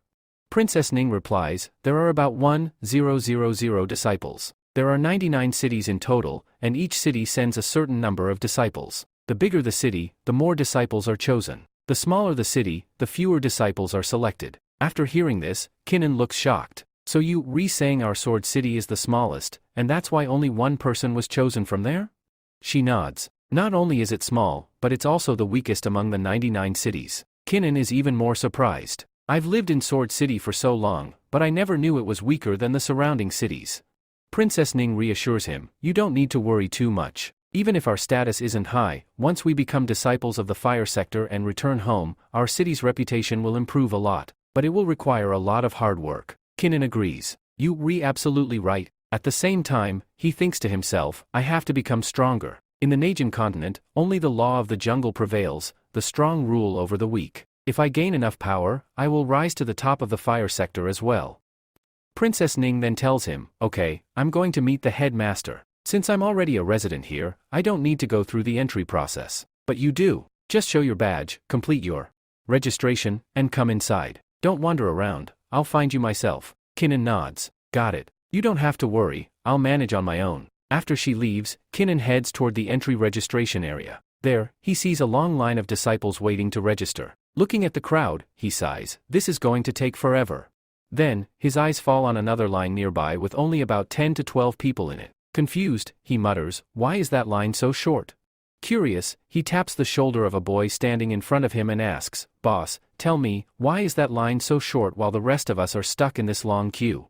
The boy smirks. "Looks like you new here. You have no idea how things work. Among the 99 cities, the top 10 most powerful ones belong to noble families and elite warriors. They have high status and wealth, so they get to form their own separate line. The rest of us, coming from lower-level cities, are considered trash, so we have to wait here." Hearing this, Kinnan clenches his fists in anger. "We are all humans, so why are we divided by status? Why should I stand in this long line when I can go over there?" The boy tells him, "Wacka bro, what are you thinking here? Yes, you have to come to reality. We all are from small cities, which means we are of very low status. Here, only and only status is seen, even in the fire sector. If you have a higher status, that is, if you are from those 10 big cities where your cult level is very high, then you will be given special treatment. Even if the principal himself is here, he will throw you in this line, while others will have to go from there. This is also true because all those people are from big noble families, meaning they have been brought up with good resources, which makes their cult status better than ours. So our kin pack is of that. After listening to this, he gets even more angry. Then that boy tells him, bro, please accept your fate here. This is your fate. No matter how much we try, we cannot surpass them. Kinnan replies, should I accept my fate here? Is this really my fate? With this, Kinnan leaves that line and walks toward those boys in the other line. The boy smirks and says, brother, I think words alone won't convince you. You won't come back until you go there and get beaten. Fine, go and get beaten then. Kinnan moves to that line. As soon as he steps in, a noble boy sneers at him, hey, low-class bastard. Where do you think you're going? Go back and stand in your line. Kinnan stands firm and says, no matter how high your status is, and no matter how low mine is, today I will stand in this line, because I can stand wherever I want. The noble boy laughs and says, oh, so you finally admitted it. Your status is low, and ours is high. Do you even realize how weak you are? You are at the 7th level of body refining, while we are at the human level, far beyond body refining. That means our strength is on an entirely different level. So, you must have understood by now just how strong we are. Get out of here if you want to save yourself, or else we will break your legs. He draws his sword menacingly. Kinnan smirks and says, do you really think you can break my legs? Then go ahead, try it and show me. The noble boy's expression darkens as he growls, you dare challenge me? Fine, I accept your challenge. Another noble scoffs, humph. Just kill this boy so the rest of the garbage understand their place. Low-level trash will always remain low-level trash. Poor creatures like you don't belong in our line. On the other side, Kinnan's friend pleads, come back, bro. You got admission in the fire sector with great difficulty. You don't want to throw your life away like this. Just then, the elders arrive. The ones in charge of registration step in and demand, what is going on here? Show me your token. Kinnan takes out his token and hands it over. The elder examines it and bursts into laughter. The rest of the nobles laugh along. A fat noble jeers, look. This guy wants to stand in our first-class line, even though he's from the weakest of all 99 cities. Another noble mocks, it's just like the old saying, a frog always dreams of eating swan meat. But no matter how big a frog grows, it can never eat swan meat. The elder smirks, tosses Kinnan's token to the ground, and says, boy, get lost. Go stand where the rest of the low-level garbage are. If you keep insisting, I will cancel your registration and take your token away. You'll be thrown out immediately. Kinnan clenches his fists in rage and says, are you trying to threaten me? At that moment, Han Buku arrives. Seeing her, the elder's face pales, and he mutters nervously, why is she here? If she's involved, I might be in serious trouble. The crowd gasps in shock, whispering among themselves, it's Miss Han Buku. She has come here personally. But for whom? Wait. Is it possible that this boy has some connection with her? A noble stammers, if Miss Han Buku is personally claiming someone, then it must be true. Han Buku steps forward and declares, Kinnan is my disciple. How dare you people mistreat my disciple? The noble disciples freeze in disbelief. Impossible. How does Miss Han Buku know a mere disciple from a small city like Sword City? People are extremely surprised by this. Meanwhile, Miss Book says to them, do you have any issue with this? If you have any issue, I will pick you both up and throw you out from here. I will also cancel your registration. Is that what you want? They get very scared and quickly respond, no, no, miss. Please, please forgive us. We do not want this at all, nor will we do such a thing again. Then, Miss Han Buku moves forward and instructs Alter, quickly pick up the token from the groundkeeper and give it to Mr. Kinnan. Alter immediately replies, yes, okay, miss. I will pick it up. With that, he steps forward, picks up the token, and hands it to Kinnan. He then says with a smirk, my pretties, I will register you here myself. I will register you before everyone else. Take this, this is your token. Why didn't you tell me earlier that you are Miss Han Buku's student? If you had given me this token first and told me the matter, there would have been no need for you to stand in line here. Kinnan sternly tells him, you do not need to talk anymore, and do not ever do such a thing again, thinking of us as low level while treating others as high level. All the other people murmur among themselves, it seems Kinnan is a very high level person. Even though he comes from a low-class city, his status appears to be quite high. That means we cannot mess with him. We should stay away from him. Miss Han Buku then says to Kinnan, come with me. I will take you inside. She leads him in and, after entering, tells him, "Okay, you take care of the rest of the work from here. I am leaving because I have a lot of other tasks to attend to." Kinnan nods and replies, "Yes, why not, Miss Saab?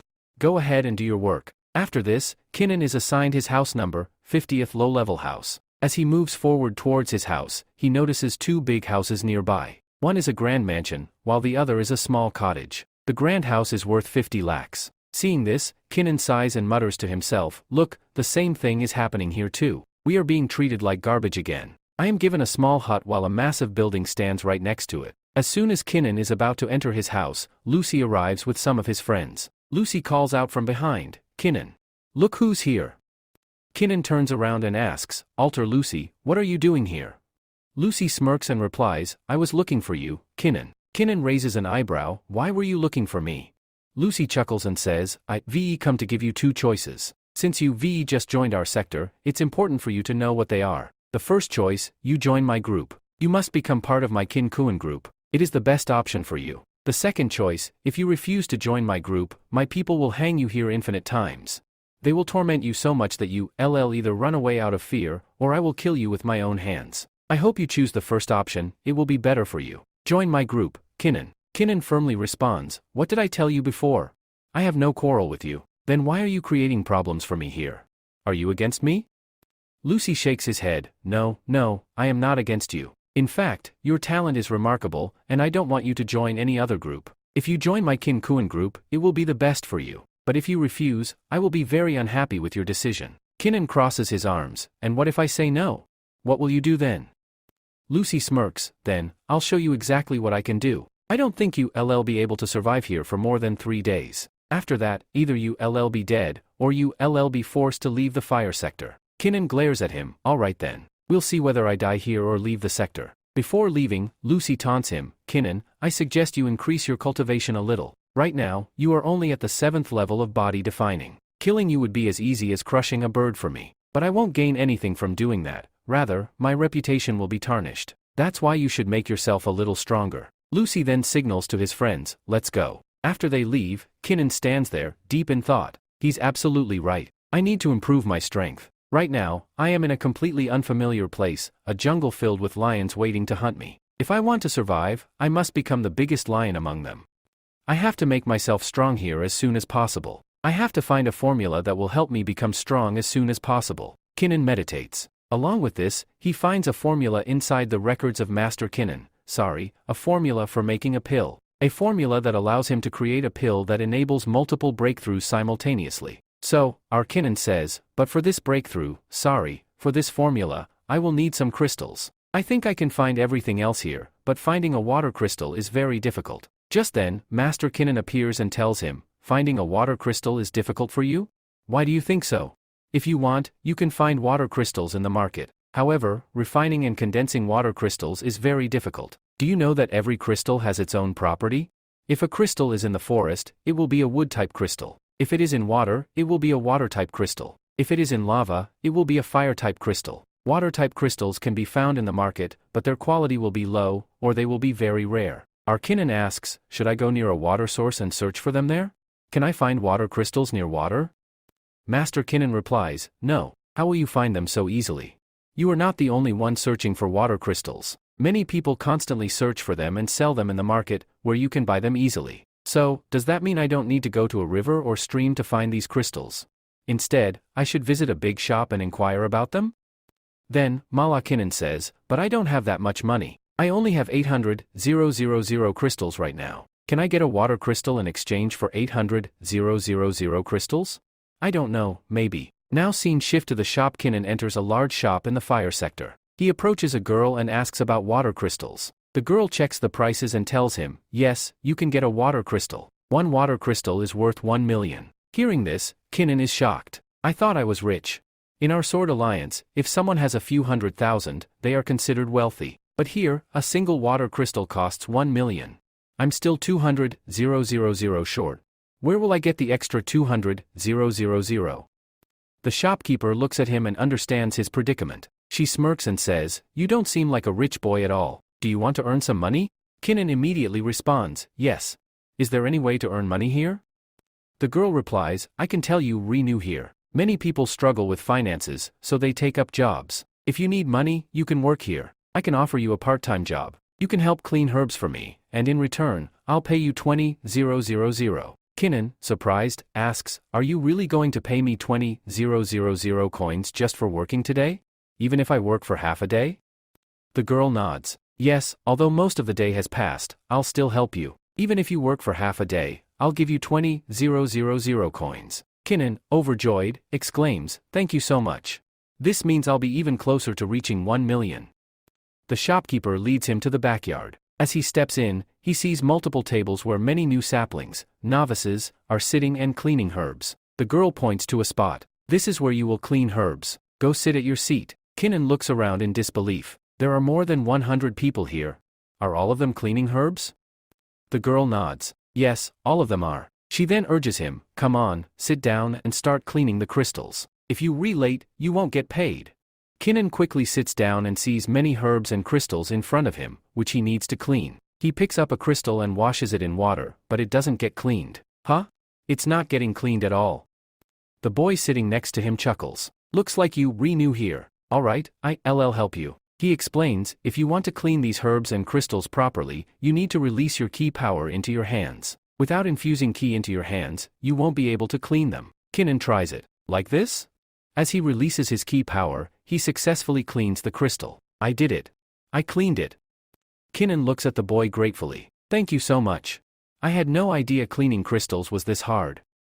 The boy sighs. I have no choice but to do this. I'm a low-class diploma holder. Since I don't have high status, I have to do this work just to earn resources. Kinnan asks, wait, do all low-class diploma holders have to do this kind of work for opportunities? Can't we work like rich diplomats? The boy shakes his head. No, we can't. Do you think we can move forward? We can't move forward at all. The higher-ups label us as traitors, which is why resources never reach us. All the resources provided by the academy will be taken away by the rich kids. It is your fate, and you have to accept it. So, Kinnan says, is this my fate? I do not have any faith in it at all. He looks to the side where some other kids are sitting and performing alchemy. Then Kinnan asks, what is this? These are alchemists. Are people making pills here? He then asks a boy, tell me, what are those people doing there? Are they also disciples here? The boy replies, yes, they are also disciples. All of them are first class, that is, rich people, wealthy but not extremely high class. They don't have much money, so they earn by performing alchemy. Alchemists make far more money than those who clean vegetables. Kinnan realizes, so, if we also become alchemists here, we won't have to struggle to earn money. If I were here earlier, I would have made a fortune. Those alchemists earn a full 1 lakh a day. After hearing this, Kinnan says, so, they earn 1 lakh a day? That means in 2 days, I'll have 2 lakhs, and soon, I'll reach 1 million. Determined, Kinnan stands up and declares, I don't want to do this work anymore. I have to go and make pills. The boy warns him, where are you going? Do you think everyone can just perform alchemy? Go back to cleaning vegetables. As Kinnan moves toward the alchemists, a noble boy standing there stops him and sneers, what are you doing here? Go back to the low-class district and clean vegetables. Kinnan responds firmly, I have come to perform alchemy. He sits down among the alchemists. Immediately, the noble boy laughs and says, many low-class boys try to copy us. They see us earning more and think they can do the same. But after they fail, we humiliate them and send them away. So, leave now. Kinnan refuses, no, I will not leave. Another boy warns, if you don't know alchemy, don't embarrass yourself. You might even lose your job here. Kinnan, unfazed, thinks to himself, they think I can't perform alchemy? I'll show them. He looks at the herbs and smirks, I know exactly which pill they're trying to make. Fine, I'll make the same pill, but even better. With that, he pulls out his cauldron. As he activates it, a noble boy exclaims in shock, what? He has a cauldron, and he even activated the alchemy fire. Another noble boy scoffs, so what? Many people can activate the fire. The real challenge is making the pill. Kinnan asks, tell me, how long does it take you all to make the Trung Shu pill? A noble boy replies, it takes us a full hour to make the Tong Chong pill. That's already fast. Can you do it? Kinnan smirks, okay, then let's bet. If I make the Tong Shun pill in half an hour, and at high quality, will you accept me as an alchemist here? The nobles are stunned. Do you think you a master? One of them sneers. Then he smirks, fine, make the pill. But if you fail, we will throw you out. Kinnan starts making bat pills there. Along with this, he puts all the materials inside the cauldron and begins refining them. After refining all of them, his pill gets ready. Within half an hour, he completes his pill and says, "Look, I have made my pill. Would you like to check it? Because I have made this pill in just half an hour." The boy quickly moves forward, puts it on his plate, checks it, and exclaims, "How is it possible that you made Tong Shun pill in just half an hour? And its quality is also better than ours. You cannot do this at all. You are a great, well-committed person." The second noble boy scoffs and says, "This is just a low-class boy. A low-class boy cannot make such high-quality pills."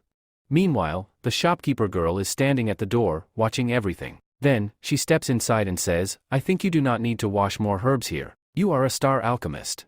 She continues, "All right, you sit here and perform alchemy. If you do alchemy, I will pay you double. Since you can make 2 pills in an hour, I will give you 200 gold coins, which is almost 2 lakhs." At the same time, she thinks to herself, although this boy is from a low class, his talent is exceptional. I should keep an eye on him so that I can use him more in the future. Keenan thanks her, saying, "Thank you very much."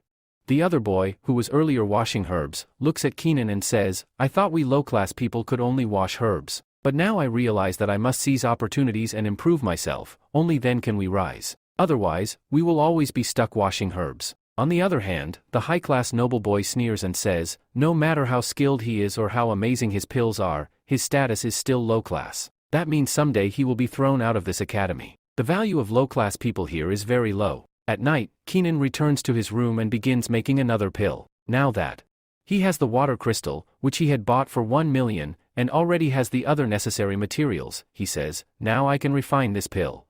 He starts refining the materials, adds the water crystal, and completes his pill. Keenan proudly says, "Look, my pill is ready." He continues, "Although after consuming this pill, I can achieve multiple breakthroughs, it causes severe body damage. That means it will bring me a lot of pain. But despite this, I have to endure it." With that, he eats the pill. As soon as he consumes it, a wave of intense pain spreads throughout his body. His entire skeleton aches, but at the same time, he starts achieving breakthroughs. Suddenly, he falls to the ground in agony. He gasps, "I can't bear this pain. It's too much." And then, he faints on the spot. Morning scene. When he regains consciousness in the morning, he sits up and examines himself. Looking at his body, he realizes, "I have achieved 2 breakthroughs. Earlier, I was at the 7th level of body refinement, but now I have reached the 9th level." He thinks, "If I achieve just 1 more level, I will finally reach humanly realm." Just then, a boy rushes in and announces, "Everyone, gather quickly in the main hall. The entrance examination is about to start." Keenan replies, "The entrance examination has started? Now we will be divided into groups." Soon, everyone reaches a grand hall where 3 masters are seated. These 3 masters have formed their own 3 different factions, and they are about to choose their disciples. One of the masters is Master Yang from the Kin Khan group. Meanwhile, Master Young thinks to himself, "The other factions always get the best disciples, while we are left with the weaker ones. That's why the Kin Khan group always wins, whether it's about getting resources or winning competitions." Then, Lucy turns to Master Young and says, "Master Young, don't worry. This time, I have persuaded many strong candidates to join us. I have selected the best disciples for our faction, and we will surely get the best resources this time." Internally, he smirks, "If the best disciples join our Kin Khan group, our master will benefit greatly. And if the master gets resources, that means I will get my share as well." Meanwhile, another faction exists, known as Pol and Fong, led by Master Bai. So, Master Bai says, "You should be ashamed. What kind of dirty tricks do you people use?" Yong replies, "Old man, didn't you say that you can also use these tricks? Now, what's the point of being jealous later if you don't get the best resources? To obtain them, we have to do all this."